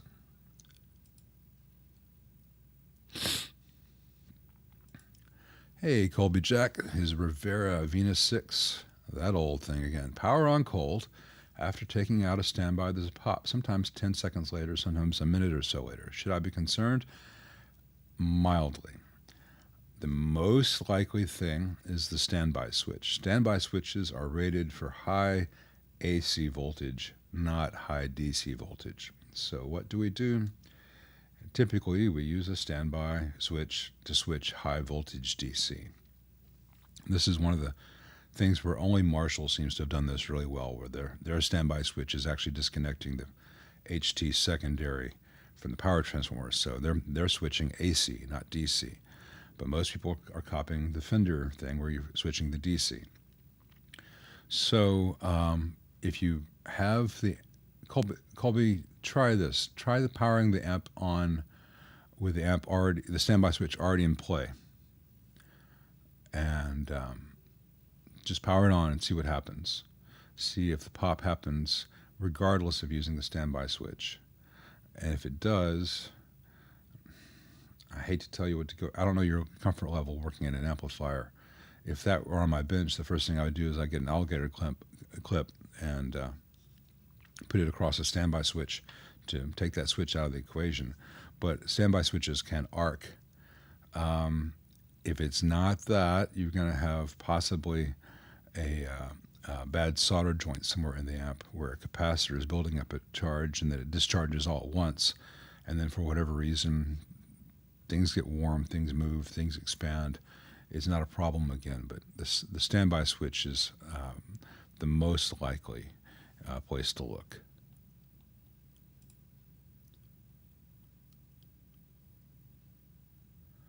Hey, Elias 30, he says, other thoughts. I play mostly clean. I've been really enjoying the British setting on my Fender Champ XL, which is supposedly 70s Marshall. 70s Marshalls can have fantastic clean sounds. Some of my favorite clean sounds are Marshalls, especially J1845s and the bass and models before the Super Lead, because the Super Lead with that 5 nanofarad can be a little bit tricky to get the clean stuff. It's really hissy at low volumes. But hey, if you're liking it, it doesn't matter what the knob says. The label doesn't matter there. The sound matters. If you're finding a sound you like, you're doing it right. Juan says, does it matter that one of those Friedman amps is hand-wired and one is not? No. It'll matter in terms of the price. The hand-wired will cost more. And as far as a resale value, it may retain its value as a result because people have a perception of that automatically being high quality. But, I don't think there's any difference in quality or sound due to that factor. But they are different circuits, and they will sound differently because the circuits are different. Do I know anything that's got that nice, clean Marshall sound? Yeah, paragraphs don't work on this, sorry, Elias. There are a lot of amps that have that nice, clean Marshall sound. I don't know your price range. I mean, if you're going from a Champ XL, it can be a big, steep jump up to the next things. And I don't know your price range. I don't know how loud you need to be, because a Marshall, first of all, forget about anything called Marshall these days. Unless you have the money to go get something from the 70s or 60s. Most of them are crap. up to 83, they're good, but after that, I would not recommend most of them. Well, the DSL 40Cs can be nice, but they're kind of a jack of all trades, master of none. There's so many amps that would give you that sound that you've been getting. AC15 will do that. The AC15 C1, you can get those used for $450, $500 used. That will get that sound. Go and play a bunch of stuff. See what you think when you hear it in person. I don't know if you need to be able to gig out with it, or if you just want a better version of what you're getting now. In which case, you might be just as happy with a HX Stomp. Or there are a lot of things out there, but that's a starting point. The Champ XL model of various amps is just a vague approximation of what the real things are. So go out there and play the real things and see what really speaks to you.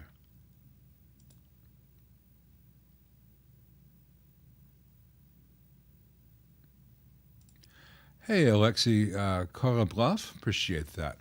Hammond transformers seem to do a nice job and are available on most sites. Any better alternatives that are available to order worldwide? Hammond makes really good stuff, and they have really good distribution. Mercury is great, but they're going to be much more expensive if you're not in the business. So I would pretty much go ahead and skip that. There are a lot of cheaper ones that I would also just say don't worry about. Pretty much you're going to be looking at either Hammond or Habor. And Habor is distributed through and sold through Mojotone. So mojotone.com. They won't have as many different models as Hammond, but the ones that they do have are very, very good. The prices are about the same. It's going to come down to shipping into your country. If Hammond's already got a distributor closer to you, then you're going to have fewer shipping issues and the VAT stuff that you get in certain countries. So don't feel bad if Hammond is the best choice for you, but I would go to mojotone.com. Someone type that in the chat, mojotone.com. And their transformers are made by Habor. They're also phenomenal, but I don't know what the price and availability and shipping would be like if you're outside the U.S. And I don't know if you are outside the U.S., but your question makes it seem as if you are.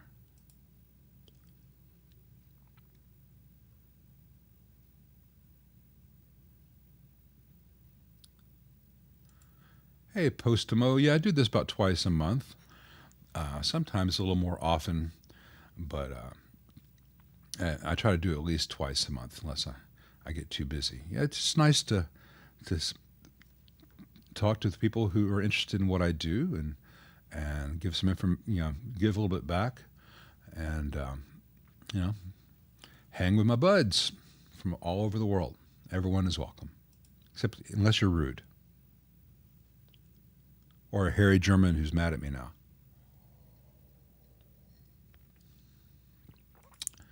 He's got a 67 Deluxe Reverb. After he flips standby, he hears a rush of fuzz quickly rise and fall. He's already replaced tubes, thinking of starting with filter caps and resistors and plate resistors. Well, first of all, you don't need to use standby at all on a Deluxe Reverb. Second of all, it could be the standby switch, as I just talked about 5 minutes ago. Standby switches fail. And as you don't need to use it at all in a Deluxe Reverb because it's got a tube rectifier, that may be the issue. But yeah, you definitely want to make sure that your filter caps and any dropping resistors are good. And then at that point, if you still have that sound, it could be a plate resistor, it could be a mix resistor, it could be a slope resistor. I've got an awful lot of videos on the channel on restoring 60s Fenders. But start by just powering up with the amp already in play and not using the standby, and see if you don't have that rush of fuzz. Because it could just be a failing standby switch, in which case you can replace it with a new Carling single pole, single throw for about $5, and then you just don't use it. It'd be a shiny new useless thing. The standby in those amps was purely a marketing thing to make them seem like high-end amps. Let's see.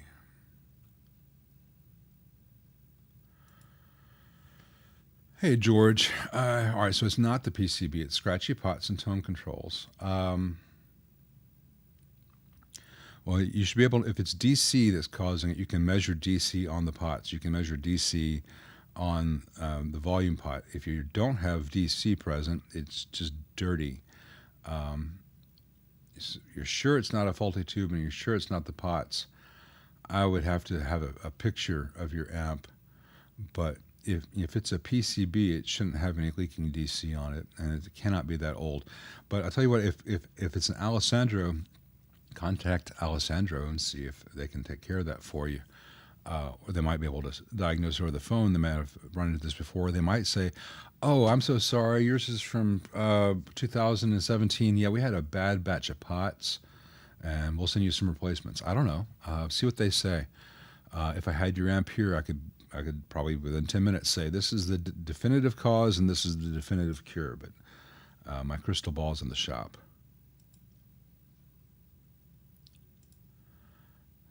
Hey, Richie G. I loathe the C12K. I think it has no low end. I think it has no natural high end, and it's got a plasticky peakiness to the mids. And it's not just an opinion because I woke up one morning and decided I didn't want to like it. It just doesn't sound good. And every amp that has come in with it has sounded trapped in a box until I put in a different speaker. And every pro player who's been in the room and heard their Deluxe through that speaker versus almost anything else has preferred almost anything else. There's so many good replacements. Do the caps, I don't think the caps are crucial in those because once they begin to fail, they fail hard. But if it's not humming, then the caps can wait. That speaker is what everything else goes through. And if that speaker is the wrong speaker for you, you're never going to jibe with that amp.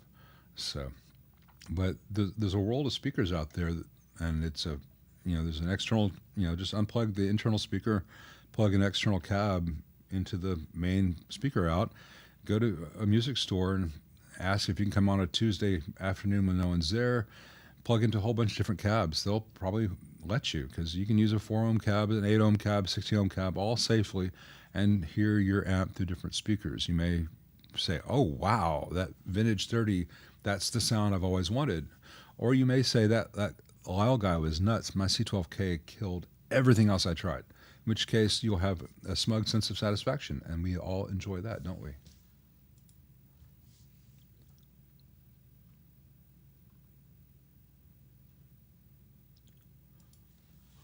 I don't know what you're talking about, Colby. I think it sounds great. Now, SM7Bs are really good because they're neutral, and you can shape them with EQ without adding a bunch of noise. Though until the most recent version, that they need a lot of quiet preamp gain. Colby knows all this. I'm not telling him jack. See what I did there? But it's. I prefer something that does not need a lot of work. I've got. Let's see if I look at what I actually have on here right now. I've got the Shep 73 plug-in with a little bit of preamp gain, just for a little bit of coloration. I've got the highs, the 12K high up by 1 click. I've got the mid parametric 700 hertz down by 1.5 clicks. I've got the lows flat, and I've got the high pass set to 80. That's all I've done as far as EQ. And then I have a compressor, which I'm just doing a fairly slow attack and a long release at 3.12 to 1. And then I've got a limiter so that I cannot clip this thing, and that has got an output ceiling of 2 dB. So let me turn off those plugins, and you'll hear what this mic sounds like without any of that. And I'm not hearing what this sounds like without any of that because I'm not listening through headphones. But this is what the mic hears. And I'm looking at the level on my streaming program, and it seems like the level is dropped because of the limiter. Let me add back the pre, and here's with the preamp, and now I'll add the compressor, which is very gentle, just a little bit of compression. And now I'll add in the limiter, and my level should go back up a little bit, just enough that it's not going to clip. And that's all I do with the 57. That's it. And a Mo2 M2, and the gain on this is at 3 o'clock because, you know, I'm not shouting. If I were actually singing, I could have it turned down a little bit. I don't think you guys want that. Hey, Sean Blythe, I appreciate that. How did I start my electronics journey and any memorable shocking moments? To the answer of both those things, rewatch the show I did with Keith Williams on 5 Watt World this past Tuesday. Both those subjects were covered. Let's see. Yeah, the Maxi Matcher. I'm sure that's what Brad's going to go for. Thank you very much, Greg G. Appreciate that. It's all appreciated. Very much. Hey, Captain Grumpus. He's got a Marshall Bluesbreaker pedal from the 90s. It does not pass sound when it's bypassed. I only get sound when it's engaged. Could it be the switch? Thanks. First of all, don't sell that thing. Don't throw that thing away. People are paying crazy money for that old piece of whatever. Yeah, it's probably the switch. It's almost got to be the switch. It's so common. If you don't have a bypass thing in that, it's probably a fault in the switch. It's easily changed out. But I'm trying to remember if the Bluesbreaker has the switch on a PCB or if it's free wired. I don't recall. It's been a while since I had one of those. I've never been that impressed with that circuit, but people love it. But that would be an easy fix no matter how it's built. You might want to take that to a tech. But the good news is those things are worth crazy money these days for some insane reason. So it'd be worthwhile spending it, whatever the tech's bench fee is to have them do 1 hour. What was that conversion change about on that conversion, polarity change on that conversion of Brad's? I assume Brad's already answered that. If not, the AC68 and the AB165 used what would have otherwise been positive feedback into the phase inverter. And so they reversed the green and black wires at the output jack to invert that so that it behaves as negative feedback. But if you convert the output section to AA864, which has true negative feedback, you want to re-invert the output common and positive taps, secondaries, so that your negative feedback remains negative. It's easily done. I'm sure Greg explains all that. I'm sorry, not Greg. Just talking to Greg on here, sorry, or saw Greg's name here. Sorry, Brad. I actually do your name. I do know your name, Brad. Brad probably answers that, addresses that in those videos on that conversion. Hey, Curtis Everett, thanks for joining us.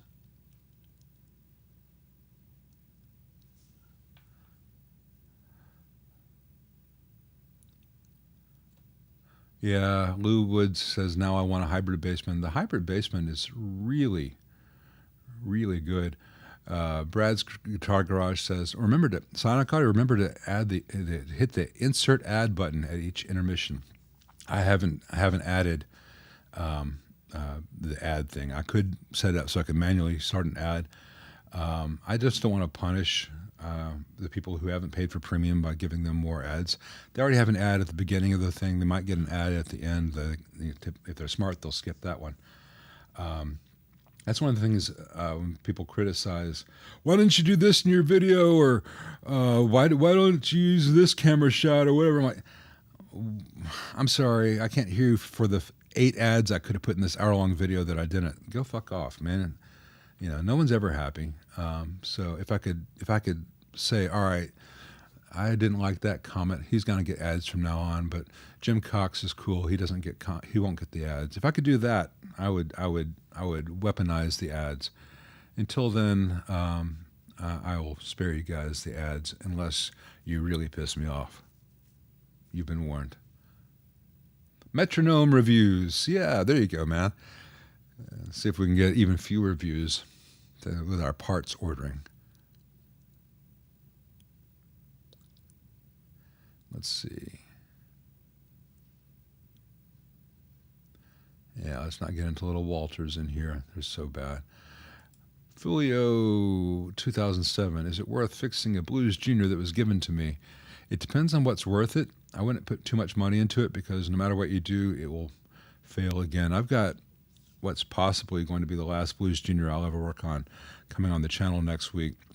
It's an amp that I worked on and did all the proper things a few years ago too. And despite all that, the board burned because the board burns in those things because they're designed as the asshat insults to owners that they are. And so I've got to replace the output board. And Brad's Guitar Garage will get a big feature in that as well because he makes good quality replacement boards. I just don't want to work on them anymore, and I don't think that they deserve that upgrade PCB. But depending on what's wrong with yours, it could be worth fixing. And I've got like 30 Blues Junior videos up that show the various common fixes. So thank you, Mr. French. Appreciate that. That's very kind of you. I'm glad that you like me being me because that's the only one I know how to do. Though apparently I'm reminding people of Bill Shatner, and I don't know how to take that. Have you or anyone played the 64 Reverb Custom with the SRV mods? It's just changing out for a twin output transformer and then turning it up and then playing with an immense amount of talent. So your mileage may vary.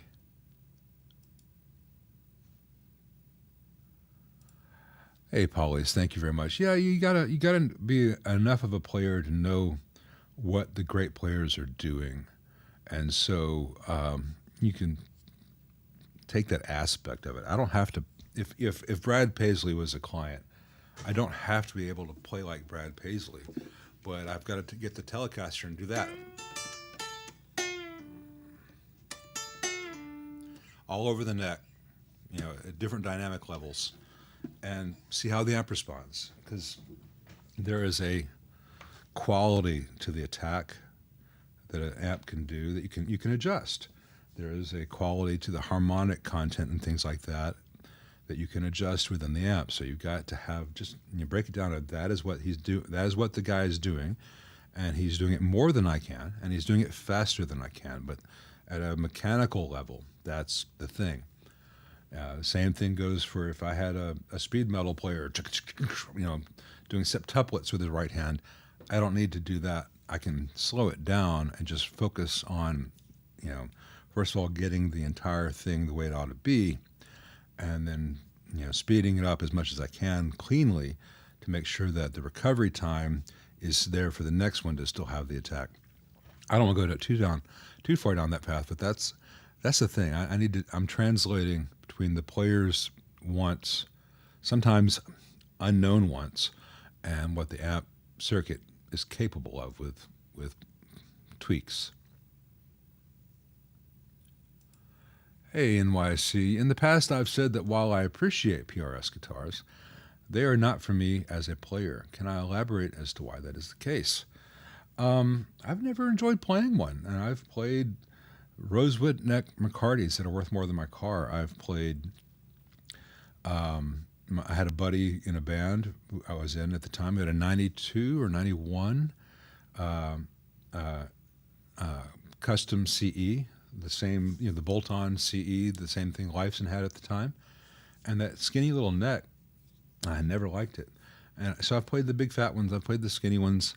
I don't care for the headstock. I find some of the aesthetics over the top. I'm not saying anything negative about them. Well, I'll say something negative about the Silver Sky. That is an ugly-ass Lego Strat kind of looking thing. It looks like they made by Nerf.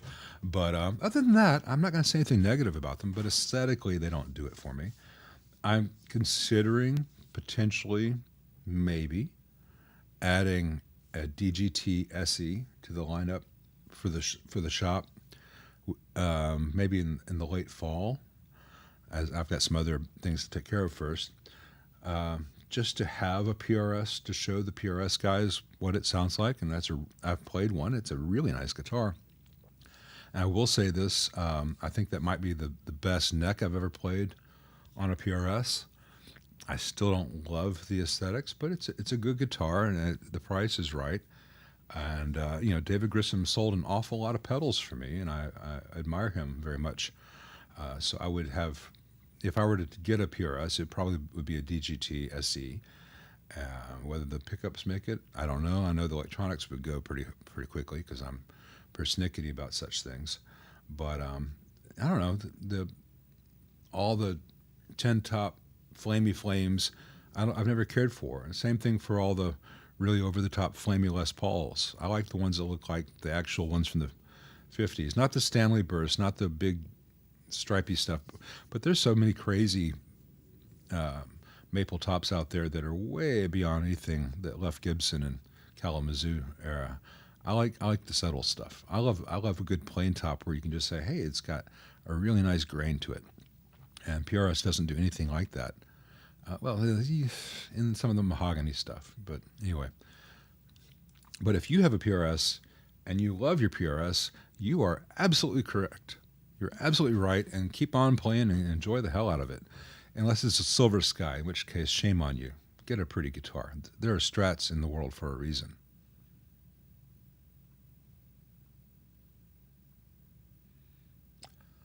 Could I recommend a few, hey Seth, could I recommend a few reliable amps that do chuggy well with pedals? Starting a new project but don't want a Mesa, Diesel, etc. I've never played really heavy metal. Happy Saturday. Almost any clean amp with a solid state rectifier will do a good job for that. It depends on how loud you need to be. A twin reverb with the right pedals can do that pretty respectably. I don't know what your budget is. And I don't know necessarily which pedals on the market these days do that very well. I would seriously consider, at least urge you to check out some of the modeling and capture devices, the HX Stomp, the Tone X stuff. For metal sounds, unless you're going to pay for a big amp and then maybe something that does an active load, a reactive load with IRs, that's a big expense to get to that level. You'll probably have a better result with something like that. Now, the issue is, how do you hear it if you're going to be gigging with it? Do you want to gig with it, or do you just want to get the sounds? So if you just want to hear the sounds, you can do that. You can, if you have a laptop, you can use plugins. But if you wanted to be able to play on stage with that, then you're looking at, well, do I go to a full frequency, flat response setup, or do I run into the effects loop or something else that I already have? I don't know what you have, so I don't know where you are. I'm not sure exactly where you want to end up, and I don't know how much money you have to get there. So if you can give me some more information, Seth, I might be able to dial you in some more. But check out my buddy Leon Todd's channel. Leon, Leon Todd, Todd. He's another crazy Australian. I've been collecting crazy Australians for the past couple of years. I think it's a great habit. But he's a fantastic hard rock metal guy, and he does stuff all over the spectrum as far as the gear he uses, and is able to get great sounds with it at different budgets and convenience points and investment points. So I think he'd be a good guide for that. And he certainly knows more about the genre than I do.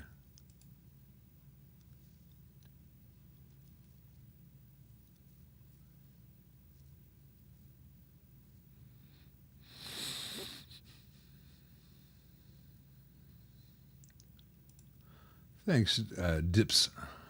Is it DLP or DIP? DLPZ 2005. Thank you. Appreciate it is much. $10 is not nothing, man. I appreciate that. Thank you very much. It's appreciated.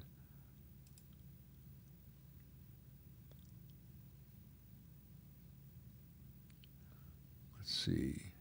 I think I'm back to the previous. Might be back to the previous intermission. Let's see here. Yeah, we're to the pissing off the hairy Germans jokes. The schnitzel is strong with this one. Let's see here. Michelle hates jazz. Wow. Luckily, I don't care. Yeah. Get into the next question. All right, here we go. From Sebastian, BC77. Good to see you back, Sebastian. In one of your videos, you mentioned that pine is fine for cabinets. Do I see any disadvantage of the pine multiplex? Seems a bit cheaper and easier to get in Germany. Should be even more stable. Well, speaking of pissing off the Germans, here's Sebastian. I hope you've missed my... anyway, don't mention the war. Sorry. John Cleese is going to be the death of me. Pine multiplex. I assume that you mean that that's another term for a plywood made with pine. I think a plywood would negate the benefits of pine in that pine is structurally not that strong and not that rigid, and it has as a result, has a relatively low frequency resonance. Pine is lightweight. Pine can be resonant. That's not always a good thing, but sometimes it becomes a happy accident. I think if you're going to go towards a plywood, a multi-ply construction, birch is better for a ply than pine. It's a better quality wood, and then you'll have almost no resonance at the frequencies that your speaker is doing, because you really want, ideally the cabinet would be acoustically inert. That's never really possible, but pine is an accidental way of stumbling into a good resonance like this old Bassman. But for every really great one, there's one that was just a dud because it is just always fighting the frequencies the speaker's putting out. But if you're going to go with a multi-ply, I think you probably want to go with birch, depending on weight. But talk to some German woodworkers. They'll be able to give you better answers than I can, because they will also know the materials. And if I don't know what, I assume that multiplex means multiple plies, what we call plywood, but I'm not sure. Is there a reproduction amp that sounds like a Tweed Bassman? Yusef asks. Yeah, you can get a Tweed Bassman from Victoria and Allen amps, and quite a few people make things like that. And just about every variation on a JTM 45 is also pretty much a Tweed Bassman. If you take out the 12AX7 and V1 and put in a 12Y3, it transforms the JTM 45 pretty much into a Tweed Bassman. Though the speakers make a huge difference. I'm going to do the next intermission. It has been another hour already, and then we will try to play catch up and get close to the end of. I'm trying to get through as many questions as possible, but I definitely need some more coffee. So we're going to do the next intermission, and I'm not giving you an ad during this intermission. The Brad told me I should. So, talk to Brad. I'll see you guys back in another 7 minutes.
Coming back a little bit early again because it seems like this stream is just flying by, and there's so many questions I want to get to as many as possible. And Gast says, I left because of the overwhelming arrogance. I'm wondering if it's referring to me or to someone else. Must be to someone else.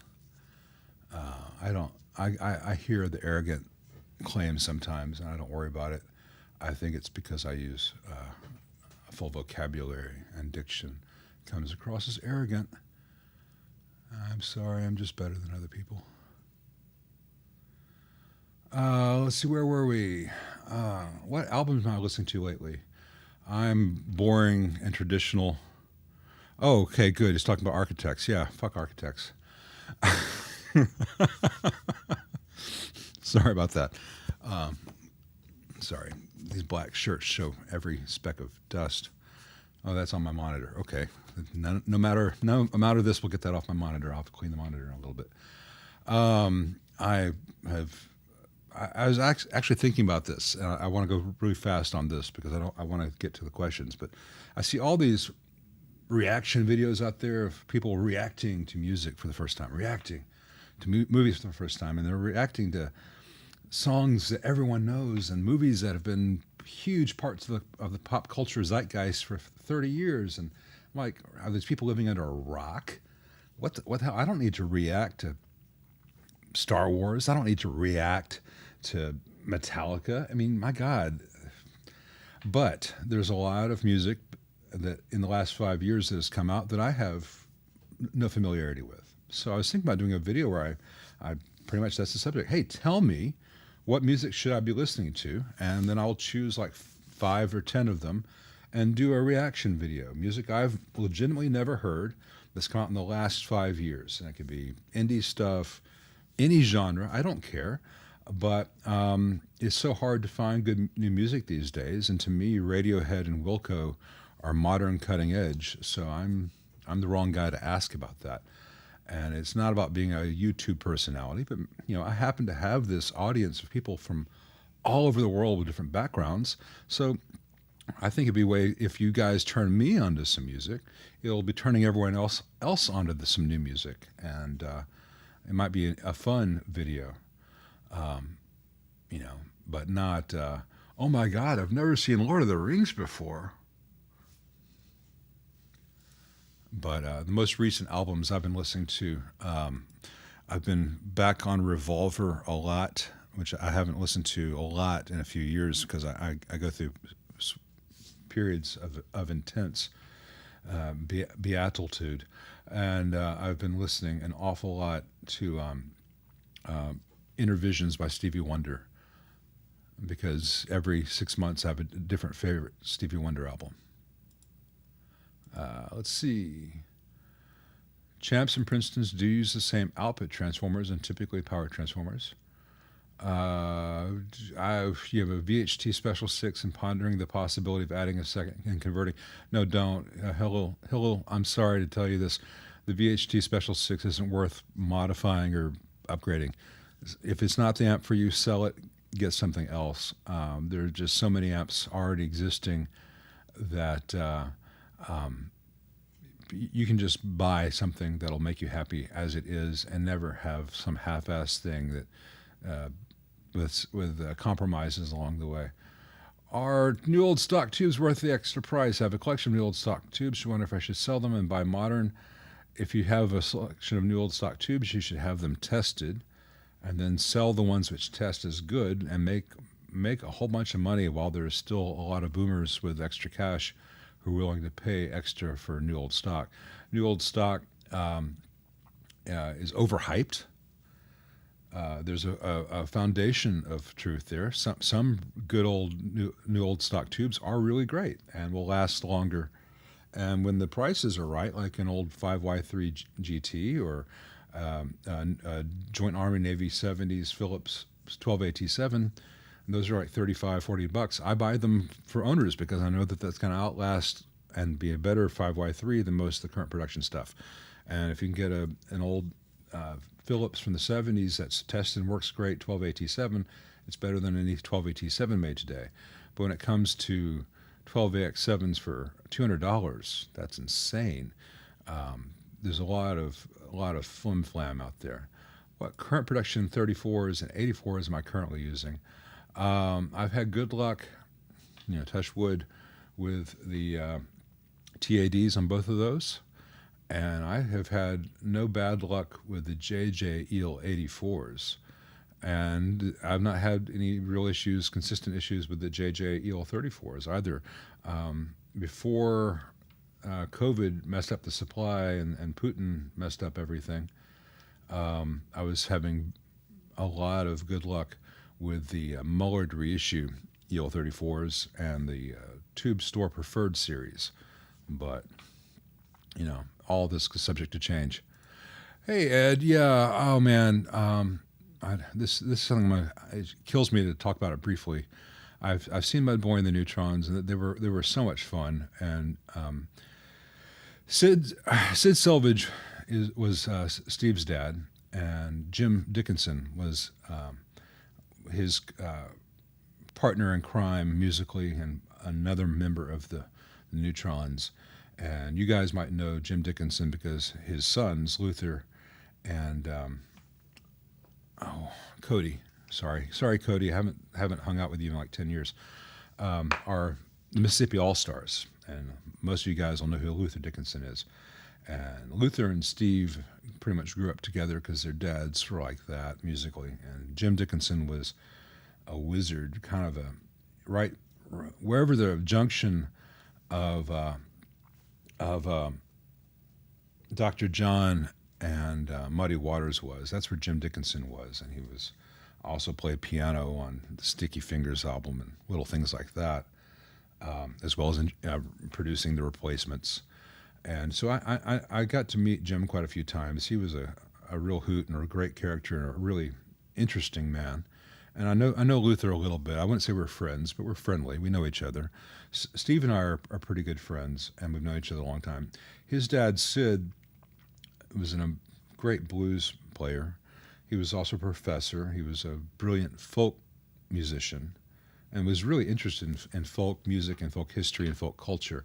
More importantly to me, he was a mentor and a father figure for me for a few years at a time in my life when my own father had left and I was really going through a lot of stuff. And Sid was so kind and made so much time to meet me, just go to lunch and talk about stuff, and gave me a lot of wisdom and support at a time when I really needed it.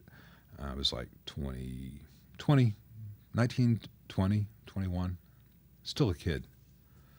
And I have loved that man ever since. And sadly, we lost him about 10 years ago, maybe more now.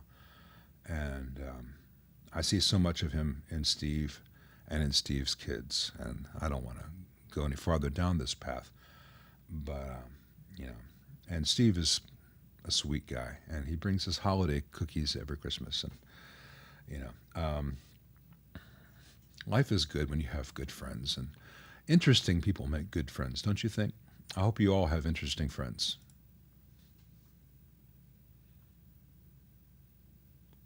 Dustin says, well, yeah, hell, I'll run 1,000-watt wedges 50 feet on 14-gauge speaker cable. Right. Dustin's done the math. He knows what he can get away with. When you get into flying the mains, you can get higher wattages and greater distances, but you're still, for a guitar cab, 16-gauge, 18-gauge, it's fine. Thanks, DLJ. Appreciate that. Yeah, they're boring, but they're necessary. So much of what I do is boring but necessary. It's like, hey, let's fix this old Fender. Step one, clean, clean, clean. Oh, boy.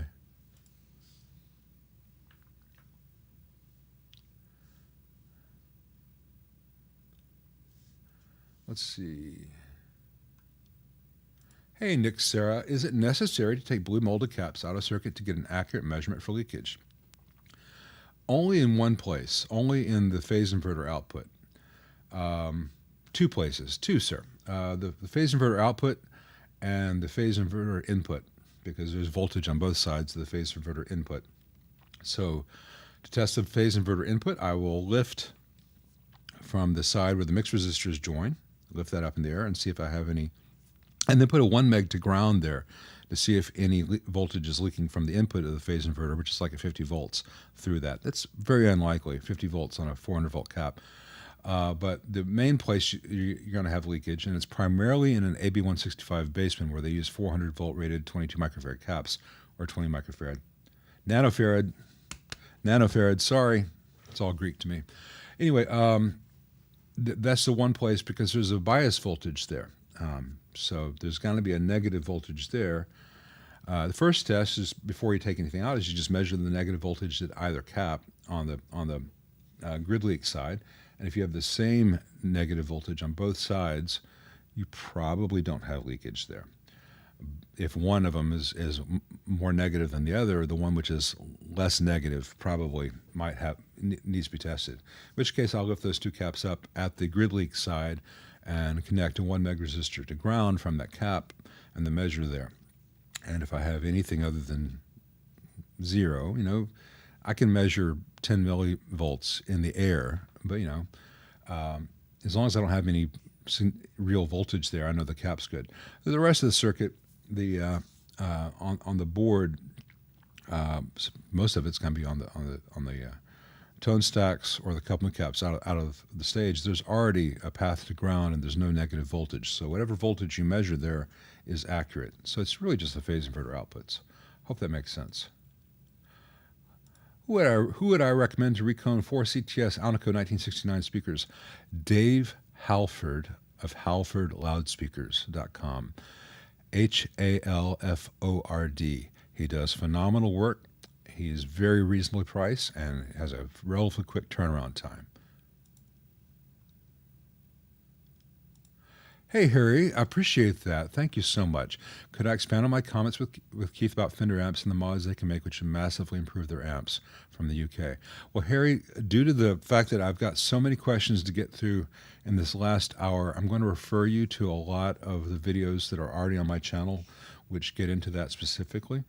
I have playlists created, so almost everything that you need to find would either be under the Fender Reissue playlist or the Blues and Hot Rods playlist, because all those things are covered step by step, and this is what I'm talking about, and this is why in those playlists. So if you've got a Deluxe Reverb reissue, you want to look at my Fender Reissues playlists, and you'll find that, including some videos on what owners can do, and some mods for reliability titled videos. If you have a Hot Rod or a Blues or a Pro, and including the Blues Junior, look under the Hot Rods and Blues playlist and you will find that information. And if after you watch those, hey Keith, thanks man, thanks for joining us. After you watch those videos, if you have any more questions, I'll be doing this again in about 2 weeks. Come back and ask specific questions at that point, and I'll be glad to get into it with you. Thank you, PF. He's got a Mesa 90, wow, can't talk today. A 95 Mesa 290 power amp. He loves it with the Axe effects. He's going to replace the caps. Anything else I can recommend? All values currently in spec. Thanks. Sorry. Don't be sorry. Every Mesa power amp that comes in that has carbon composite screen grid resistors, or replace those with metal film or metal oxides or wire wounds, because any of those three are fantastic choices for a screen grid resistor. Carbon composite is not. Similarly, any carbon composites used as dropping resistors between filter stages, I change those out for the suitable resistors as mentioned. The big issue with the Mesas 290s power amps, this applies to some of the dual rectifiers and such. There are two eras of construction. One era of construction had all the output boards mounted on PCBs. The previous era had all the output sockets chassis mounted, and then just hard wires going to those. So it's a lot of point to point in that section. The trouble is they had a powder coating on the chassis. It itches. I was trying not to scratch anymore. Anyway, the powder coat is where they make grounds through the chassis hardware. the hardware which mounts the tube sockets. And those tube sockets, because they're being mounted up against a powder coat, don't always have reliable grounds. So what I usually do for a pro client who has one of these and wants it to work is I'll take the tube sockets out, not all the way out, just lift them up, and I will get in there with the Dremel and I will expose actual steel beneath that powder coat. So we have steel to steel where all those grounds are being made. Or I will leave that is because structurally it's fine, and I will put in a new ground bus and make all the grounds to that new ground bus instead of to the hardware mounting the tube sockets against the powder-coated chassis. And then I will have one place on the chassis where I'll Dremel off the paint and sink a screw with the appropriate hardware for good metal-to-metal contact that's clean. Improving that ground like that radically makes those things sound better. The other issue to watch out for on those mesas and any mesa, two issues. Number one, some traces are run three, some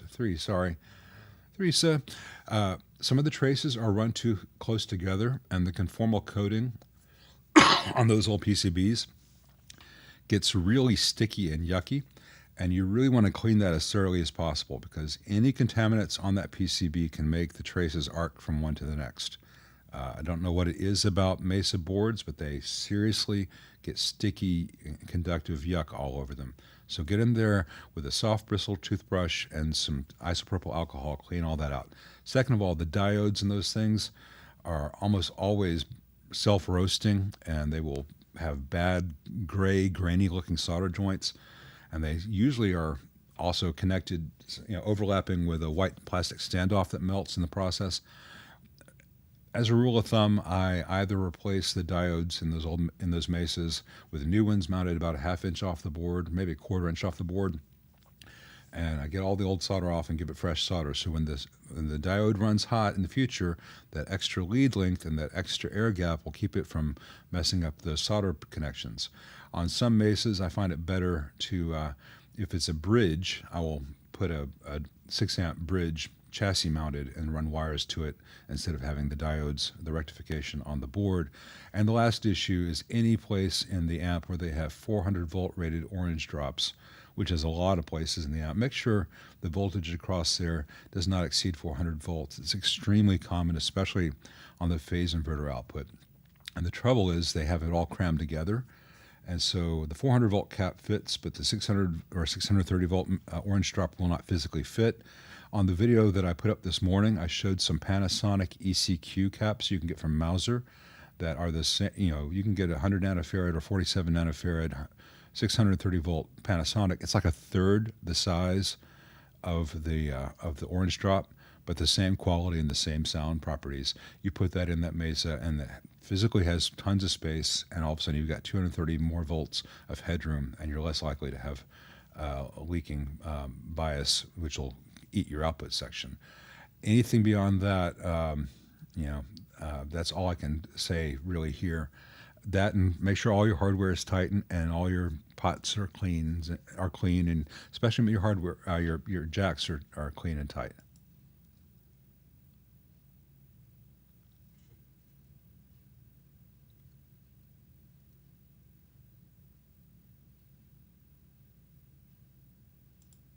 Oh, you're talking about the guy talking about changing B+. Okay. Sign on, you crazy diamond. Let's see. Hey, Ben Arnold plays guitar. I've only had the Morgan Princeton copies, the regular and the 30-watt Princetons. I've not had their MVP 66, so I'm not going to speculate about any other amps they make. I hope they're all fantastic and they fix the issues with the Princeton copies. I hope they just make fantastic things. I have not seen that from them yet, but I've only seen that one model repeatedly, and each one had the same stupid shit in it. See ya, Bad Brad. Thank you, Joe Gilmartin. Appreciate that. He's got a 67 Super Reverb, sounding anemic, poor clarity. Recapped with F&T, all resistors, caps are in spec, try different tubes, transformers are original. Any suggestions on what to check? Huh. That's a tough one to answer from here. All resistors caps are in spec. Rarely, but it happens. Sometimes a resistor measures fine when the amp is off, which is the only time you can measure a resistor, but it'll still have problems when the power is on. So you really need to come up with a voltage chart for that amp, measure all the voltages, and you can compare them to the voltages in the old schematic and layout that Fender published at the time. Now, you may be a 20 to 30 volt variance between what they measured in 1966 when they drew that up and what you have in your amp with modern wall voltages can be normal. But as a proportion, you know, if they're saying 1.7 on the cathode and 200 on the plate, and you're measuring 220 and 1.8, that's proportionally about the same. That's fine. But if they say you should have 200 volts on this plate and you've got 100, or they should say you've got 200, you should have 200, you've got 300, that tells you there's something you've missed in that section. And that's the first step with any of this, is to see what the voltages are. Plate and cathode of every preamp tube. Occasionally you'll have voltage on a grid, but that's kind of like the advanced level of stuff. And you can have all kinds of issues. There are amps out there since the day they were born that have the wrong value cap in one place, and one wrong value resistor, and you're like, okay, that amp has spent 40 years with an 820 ohm resistor where there should be an 82K resistor, and if you're just measuring it and it's factory, and you, like me, you're partially not very good at reading color codes on the resistor bands. Unless I had your amp in front of me, I couldn't tell you more than that. Have you tried it into different speakers before you do anything else? So don't drive yourself nuts. You could have a bad set of speakers, you have a bad speaker cable. You could have I'm not telling you how to do things, but a lot of people never question their instrument cables. So, there are people out there who will have a bad instrument cable and not realize it.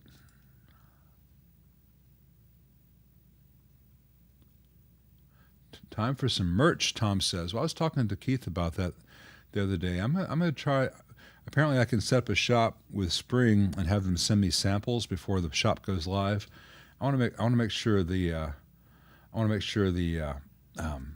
T-shirts are up to my standards.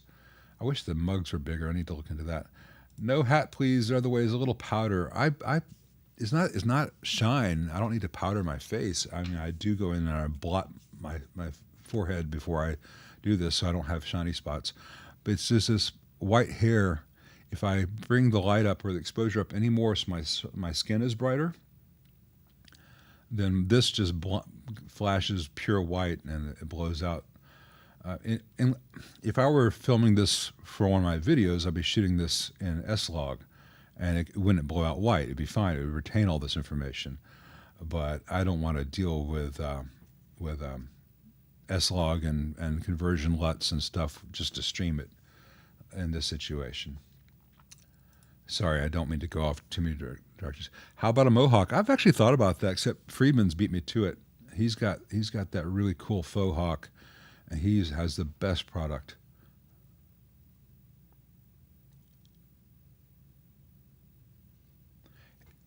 Dave looks kind of like Superman's dad, don't you think?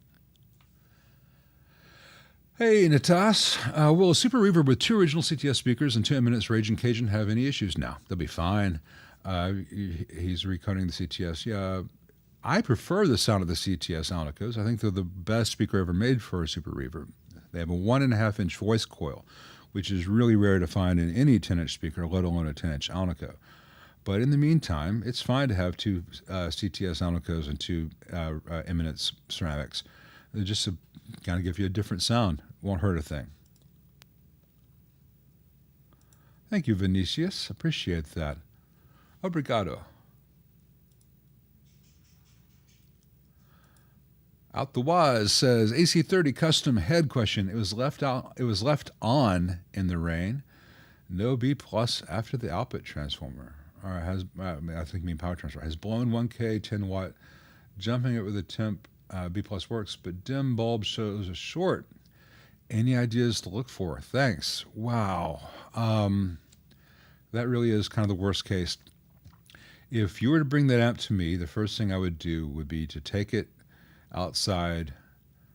Make sure it has no voltage on it. I'd take it outside and I'd flush the entire thing with distilled water and I'd let it dry in the sun. And then I'd flush the entire thing with isopropyl. And then I'd start measuring, and I would first make sure that the power transformer did not fry. I would disconnect all the secondaries and measure voltages at the secondary. All right, that transformer is good.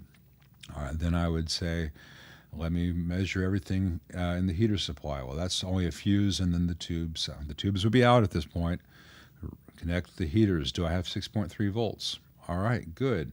Then I would connect the, see that amp, it's got a 24 volt supply, so I'd test that. All right, the 24 volt supply is going to be fine, so the op amps are going to be good. And then I would get to the big boy, the HT supply, because that's what ties into the filter caps. And I would probably, if you got a 1K 10 watt that's blown, I would replace the 10 watt and 5 watt resistors because it's inexpensive. But, before you even get as far as connecting that, do I have HT secondaries, from the disconnected secondaries on the power transformer? I should have like 300 volts per side. It just got to be systematic, but don't connect everything until you've washed that off, because rain has got all kinds of stuff in it these days. So flushing with distilled water and then flushing again with alcohol, letting it all dry out, and then testing. And it may come back to life. It'd be really hard for that to really kill it because it has fuses. Hey, David Windland. Tubes are more likely to last longer in a head than a combo because they will not be subject to as much vibration from the speaker. And typically in a head, the tubes are radiating heat upwards into the air rather than radiating heat upwards towards their own base and the chassis. That said, they tend to last an awful long time in combos. I've got Fenders from the 60s that come in all the time with original tubes that are still working. So while the head is can be a better environment than a combo is not necessarily a death sentence for them. So it's not something to worry about. It's just something to be aware of. Let's see. My take on the Studio JTM is that I have not tried it yet, Textile Music. From the pictures I've seen online, it seems to be built the same way pretty much as their other series, the S, what is it called? Oh, the little 800 they have, and the little, the Studio, the Vintage 20 or whatever they're calling it. So not really well made, certainly not for the price that they charge. I think Marshall has lost the plot. But if you've got one and you love the sound, great, enjoy it. As long as it's not an Origin, in which case you need to go get your hearing checked.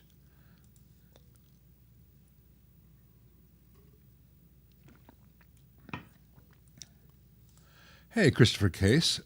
He says, hi, Lyle. The wife plays acoustic guitar, never owned a tube amp. I'm looking and learning, but no experience. We really like 70s rock. Which amp in the 20 to 40 watt range would I recommend? It's going to depend on your price, your budget. There are really a lot of good options out there. How loud do you want it to be? How much are you willing to spend on it? I've got a video out there called Tech Recommends Amps Under $500. And one under $1,000. And Keith Williams at 5 Watt World and I just did a talk on this the other day, last Tuesday, on his channel, 5 Watt World, covering similar questions in depth. So look for those two videos on my channel and look at the video we did at 5 Watt World. There are a lot of good recommendations out there. My primary recommendations are I'm warning people away from things that are bad quality and pointing people towards things that are good quality. Beyond that, it gets subjective, and what the right amp for you is can really vary a lot. I think I've got a playlist called Gems that I've populated with particularly nice options out there, like some of the Surs and Friedmans and Top Hats that I've run into. I don't know how current it is. Hey, Thomas Swartz, I hope to have some updates on that soon. It's COVID happened, and suppliers happened, and been busy as hell. But I hope to bring that back. It's a really nice sounding app. Hey, Josh Roberts.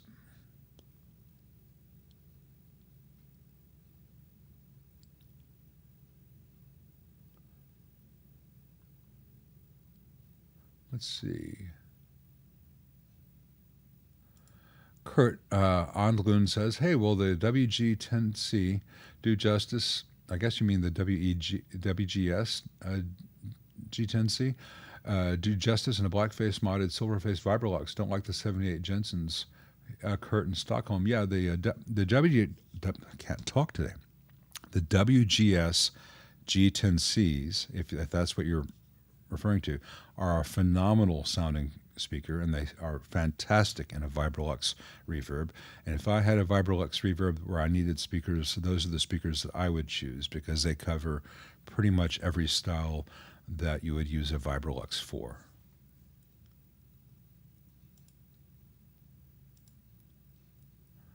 Hey, Jacob, I'm glad that those they're not really mods, they're upgrades. I mean, they're modifications to make it how it should have been as it was when it left the factory. But I am glad that it's working for you. I should have made that joke myself. E German.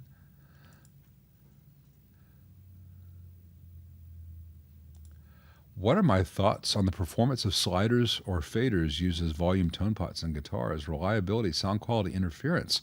That's an interesting question, Toltec Strings. I don't think anyone's ever asked me that before. My only concern is that by their nature, a slider or fader on a guitar would have to have a much longer slot where a lot more dust can get in. I mean, you can already have that issue with a Strat 5-way switch more than most other guitars, and some 5-way switches and Strats, get noisier than other kinds of pickup selectors because of that slot. I see all these pedals out there that have slider knobs, and I'm thinking, I hope everyone takes that out every 6 months and at least hits it with some compressed air, because every one of those pedals has sliders on it, the faders and stuff. They're just going to be, dust bunny central within 6 months of using it. I don't like the idea, both because it's really hard to move quickly without damaging a slider or fader. They usually have quite a bit of resistance, and you want to be able to move quickly and repeatably. And because they're prone to dust, and they tend to cost more than a potentiometer, and they are not as well shielded.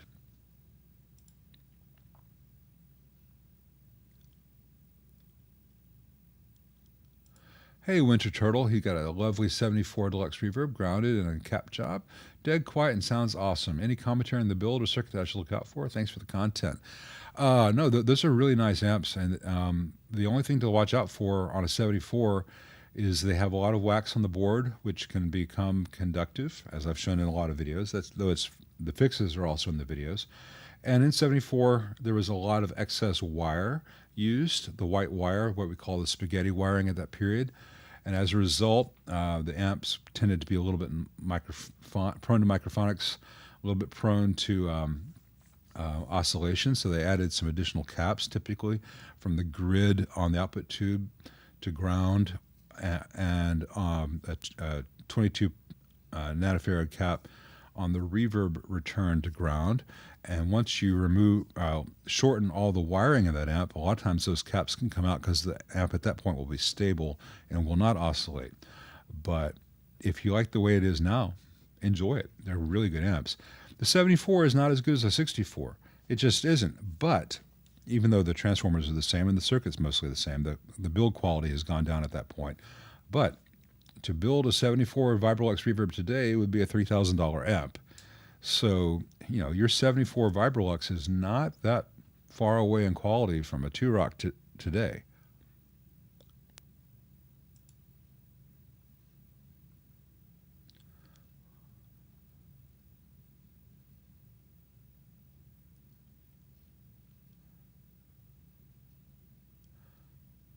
Thank you, Alexi. I appreciate that. It's very kind of you. Let's see. Yeah, a real Shep 73 is a really lovely thing. I've got the Waves plug-in, which actually does sound very, very nice. But, I don't have any of the vocal talent here to really justify getting too far into it. But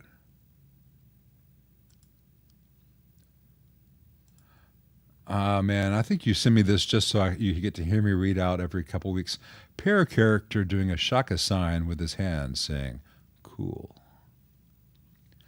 All right, so when I was turning the processing on and off my voice, I'm never going to get caught up, I don't think. I never mention bad cats. I mention them when an amp comes in and I have to fix it. I'm not a fan of bad cats in general. They have the same heat-related, insane hot bias issues that matchlesses do. I'm not a fan of matchlesses either. And I've heard some horror stories about the current production bad cats, but I cannot substantiate that. I have no experience with the current production ones myself yet. But other techs I know who have had bad things to say. Justino Fundido, I do not know the relationship between Trace Elliott and the AD Orange amps. Trace Elliott and Gibson had a thing for a long time where Gibsons were reselling Trace Elliott's as Gibsons, but I think it was a distribution deal. But I don't know any relationship between Trace Elliott and Oranges. Oh, Greg. I don't much care for the Mighty Boosh. I find Greg creepy, but I loved his character, the goth in the cupboard in the IT crowd.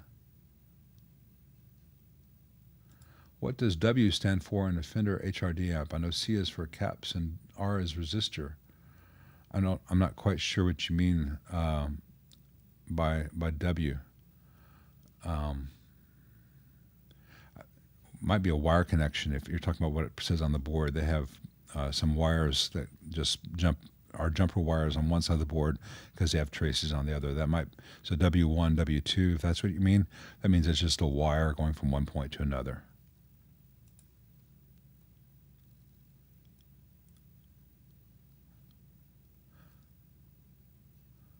Let's see.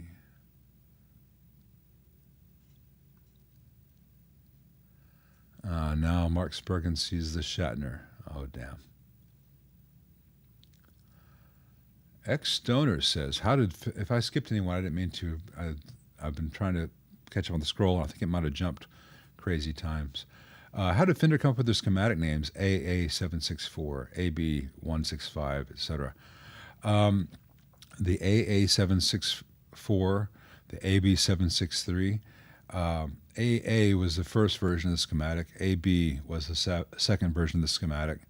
It's actually AA763, not AA764. It's AA763 is the first version of the schematic. AB763 is the second version of the schematic. They both came out in 63, and I think they were probably done in July of 63, so 763. AB165 is the second version of that schematic, AB, as opposed to AA. 1 is January 65, so that's when that schematic was published, at least internally within the company. So AA, first version of schematic. AB, a revised version of schematic. 7, July. 1, January. 64, 63, 65. No one knows what that means.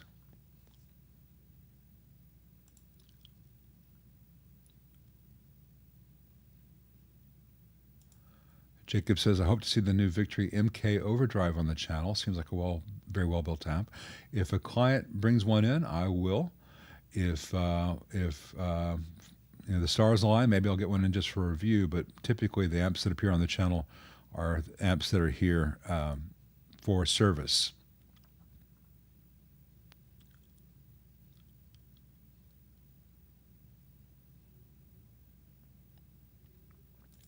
Hey, Lou Woods, I have nothing against old GNL ASATs. I just find the GNL headstock really ugly. I'm not a fan of it. and I've got a Telecaster. So the Telecaster's got one of the best looking headstocks ever, one of the best looking bodies ever, and they got the pick guard. I mean, it's amazing how much they got right on the Tele on the first try in 1949. It's just near perfect as a functional piece of art, and the G&Ls not so much. Really good guitars though.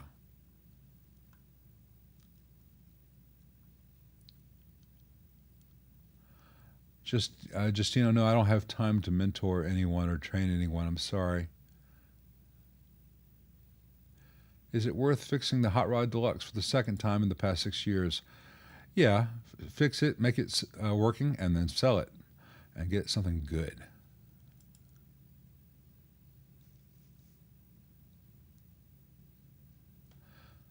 Jacob, I don't think that any one brand is the most reliable kind of tube in production right now. It depends on the type. Sorry. The best thing I can tell you is find a vendor that you trust and ask them what tubes have been the most reliable, they've had the fewest returns on, and what they'd recommend for your amp, because they'll pretty much know the plate voltage, etc.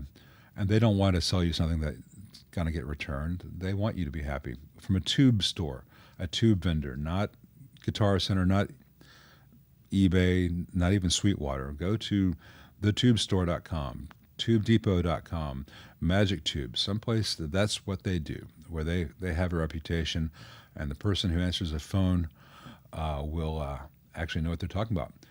That's a question for Brad.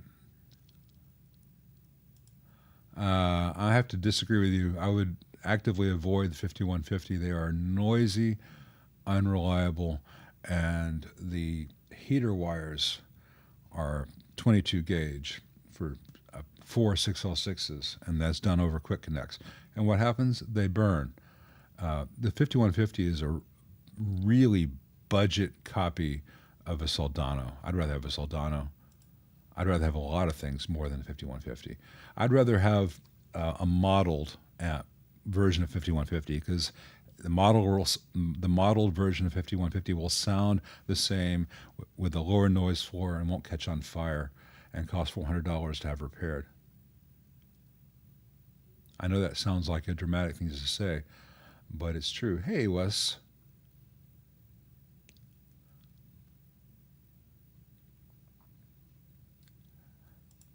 Lyle and Brad have me wanting to shop Mauser. I've been playing with the search engine all morning looking for things. Mauser's really an amazing resource once you crack the code of the search engine. And if you look at Brad's video yesterday, guys, after this, everyone go and watch Brad's video yesterday on finding a good pot dealer.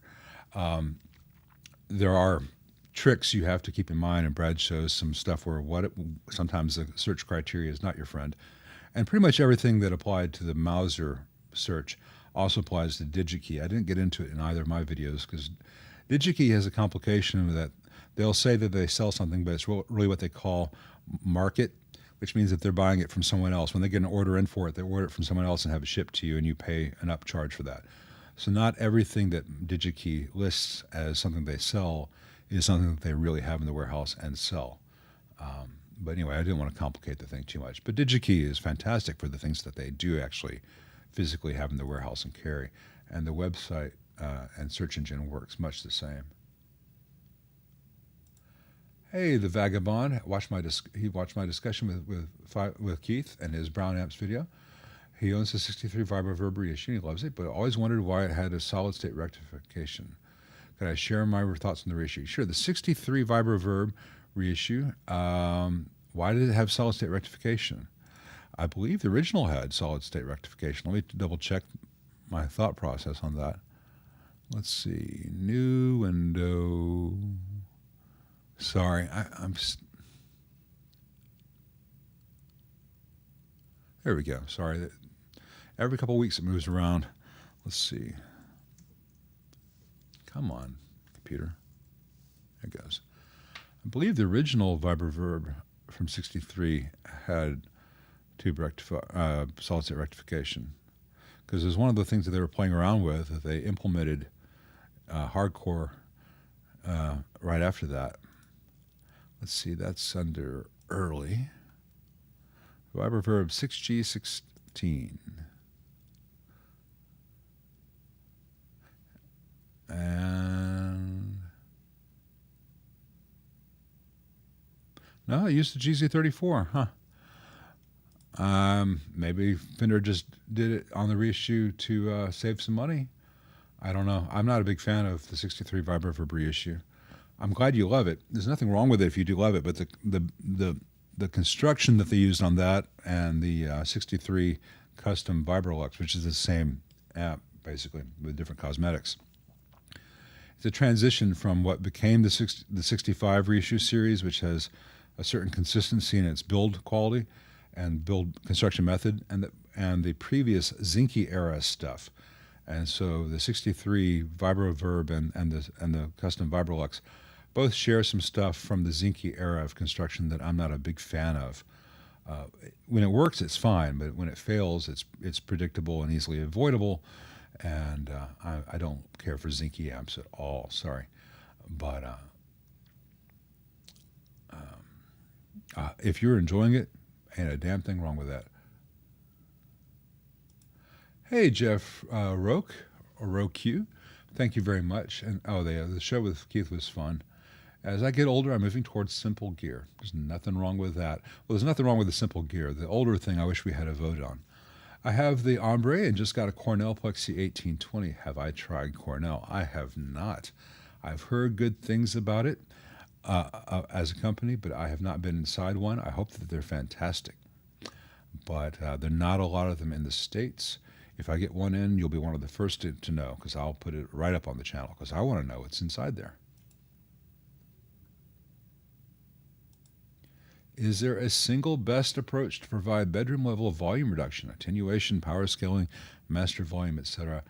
No, there's no single best. And you also have to look at the newer options on the market with reactive loads and such, which is why Jeff McErlane can play his 2-rock in a Brooklyn apartment, because he's running it into a aux box. And even the aux box or the Friet power station, everything has pros and cons or limitations that you have to be aware of. Pardon me, you have to make the best choices. And if you're trying to play a 100-watt amp in your bedroom, you're going to have more sacrifices and more compromises than if you're trying to play a 20-watt amp in your bedroom.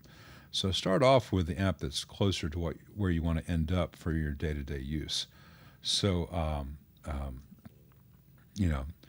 a 20-watt amp you can gig with and you can use at home. 100-watt amp you pretty much just for gigs, unless you have an awful lot of money for getting in there and coming up with some kind of system, whether it's aux box or Friet or whatever, that'll get you the result you want. Other than that, traditionally I would recommend people use a combination of things. So you like a master volume and an attenuator, each doing a little bit, gives you a better result than either one doing a lot.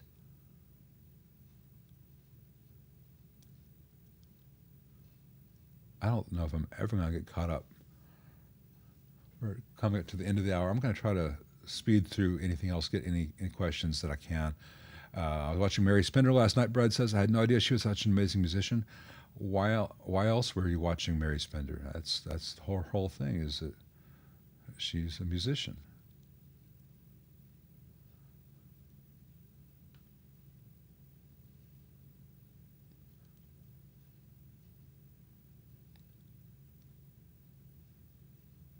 Yeah, Yeatsy's a badass player. He just hasn't cracked the algorithm yet, which is a vague, nebulous concept that no one can crack it. It just either happens or happens. You just do the thing that you love and hope for the best. Let's see. Yeah, I never know whether to use his name or say Yeatsy. I say Yeatsy on here because it's his channel name, and maybe it gives him a separation from the internet. I don't know how much he wants his personal actual name to go out there. Let's see. I think we're doing I like AC15C1 Lloyd Williams. I also like the AC30 C2 series. The Handwired, I think you're paying a lot more and you're not getting any more. Of the current production AC30s, I've not tried the latest, greatest limited edition. This time we know how to, or we really mean it. It's really great this time, amps. But the Handwired they're good, but they need a lot of work. They need more work to be made good, to be made great than the much less expensive custom series does. Let's see. I don't think I'll start adding Muzak to these things. Sorry. I wouldn't watch my own channel if that were the case.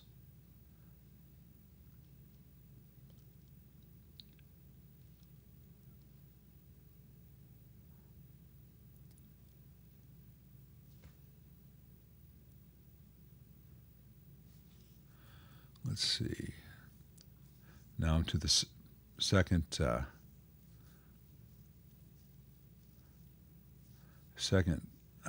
break now, so let's see. Let's try to get a few more questions before we sign off. Guitars and Amps Rock. Got a clone AB763 Super Reverb.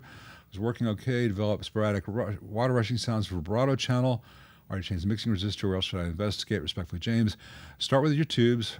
If it's a straight clone V2 and V4, the next thing you can do is you can mute grids of each thing. All the grids in V2 and V4 are safe for you to ground out yourself. So get an alligator cable and ground out pin 2 of V2, then pin 7 of V2. If neither of those stops it, then ground out pin 2 of V4 and then pin 7 of V4. See when the noise goes away. When you find where the noise goes away, change the plate. Typically on if grounding out pin well, that's not even enough to tell you that, because you could have DC somewhere else. Anyway, that'll tell you which triode where the noise is coming in. So if you ground out pin 7 of V4, and that's when the rushing water stops, but it didn't stop when you did 2 or 7 of V2, then the problem's either in the reverb recovery stage or in the output of V2, where the 22 microfarad and the 500 picofarad join, because that's right next to a plate resistor B+ supply, where you can get a lot of DC buildup on the board. I don't have time to go more into this now, but I've covered this in a lot of videos. I don't think we're going to be able to get to any more questions unless any super chats I've missed. And it's not that I want to answer super chats more than others. I want to answer every question, but there's only have 3 hours. Oh, here's one. Like, if someone does do a super chat, I will answer it, just because it feels like a transactional obligation. When I have said don't put new old stock power tubes and vintage amps to gig with because you have bumping on the road. All right. What he's saying is, I've said, if you're gigging at a bar and you're going to make $50 and you don't take $400 worth of output tubes, new old stock tubes, to that gig, because the pothole that will kill those tubes will kill them. Don't risk a big investment to go make no money playing at a small bar where no one will hear the difference, and you won't even hear the difference once the hi-hats kick in. So get a pair of JJs for that situation. If you're going to go cut a record, or you're always going to be playing at home and you can really hear things, sure, use the expensive tubes, but don't risk that big investment these days just to go gig with it. No one's going to hear it. The quality of environments is not good. The quality of PAs is not good.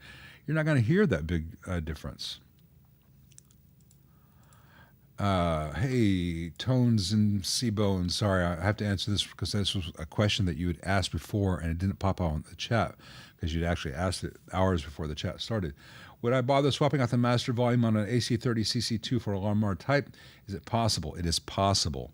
It is slightly difficult to do. You have to be very, very good at working on PCBs without damaging things. So you have to have really good gear. It is possible to do. I find it's beneficial if you constantly play at lower volumes. But if you only need a little bit of attenuation, the stock crossline is fine. The stock crossline is not bad at all. It's not my favorite. And you can actually replace that 500K with a 1 meg if you want a better sounding crossline, so it's more out of the circuit on 10. But unless you personally are very, very good at working on PCBs, it's a fairly large expense to have that one thing done by a tech on that amp. But I think it is worthwhile. But you have to have a tech who's really good at it. Otherwise, you could mangle traces and end up in a bad place. Let's see. I think we got some more super chats before we sign off. Every question that I'm not getting to, I will go back and find when I rewatch this. I want to read what everyone says. Thank you, Ben Arnold plays guitar. It's very kind of you. Every one of you is important to me, but it's 3 hours and there's only so many questions I can get to while trying to answer each one fairly thoroughly. Otherwise, I'd just be shortchanging everyone, just saying, oh, he asked this. The answer is yes. Thank you, Guitars and Amp Rocks, and thank you, NM. NM says he just got a secondhand AC15C1 upgraded Softtek valves. Loves it. Surprised how good the master volume is. The master in there, it's a crossline. It's the same that you find in a matchless. To me, it's not perfect, but it is quite good. I don't think the same circuit in the matchless works any better than it does in the inexpensive Vox. So when I say this could be better, sometimes I'm saying, oh, it's not superlative yet. Let's make it superlative because I can. And it's not because I can. Brad could too. I know 10 guys off the top of my head who could. It's just there are a couple of thousand other guys out there who would just butcher the hell out of your board trying to do a simple pot replacement on that PCB. So I have to be careful what I put out there as advice. I really appreciate everyone being here. Jake Day, I would love to talk about speaker break-in, but it's 3 hours now, and I've got take my mother to dinner tonight. I've got to run some errands first, and I'm sure everyone else has other things. Everyone who's been here, I appreciate it. Everyone whose question I did not get to, come on back. The earlier you ask the question in the chat, the more likely I am to get to it. Other channels do 1 hour. Other channels do tons of ads. I do 3 hours twice a month. Just the one ad at the front. That's what I can do. So I hope you understand. And I never mean to offend anyone or ignore anyone. It's just I'm just the one guy. Anyway. Thanks all for being here. I hope you all have a wonderful weekend. Hope everyone stays safe. I know the weather's getting scary for some of us. The tornado watches says Gooden, but that is the way of the world. See ya.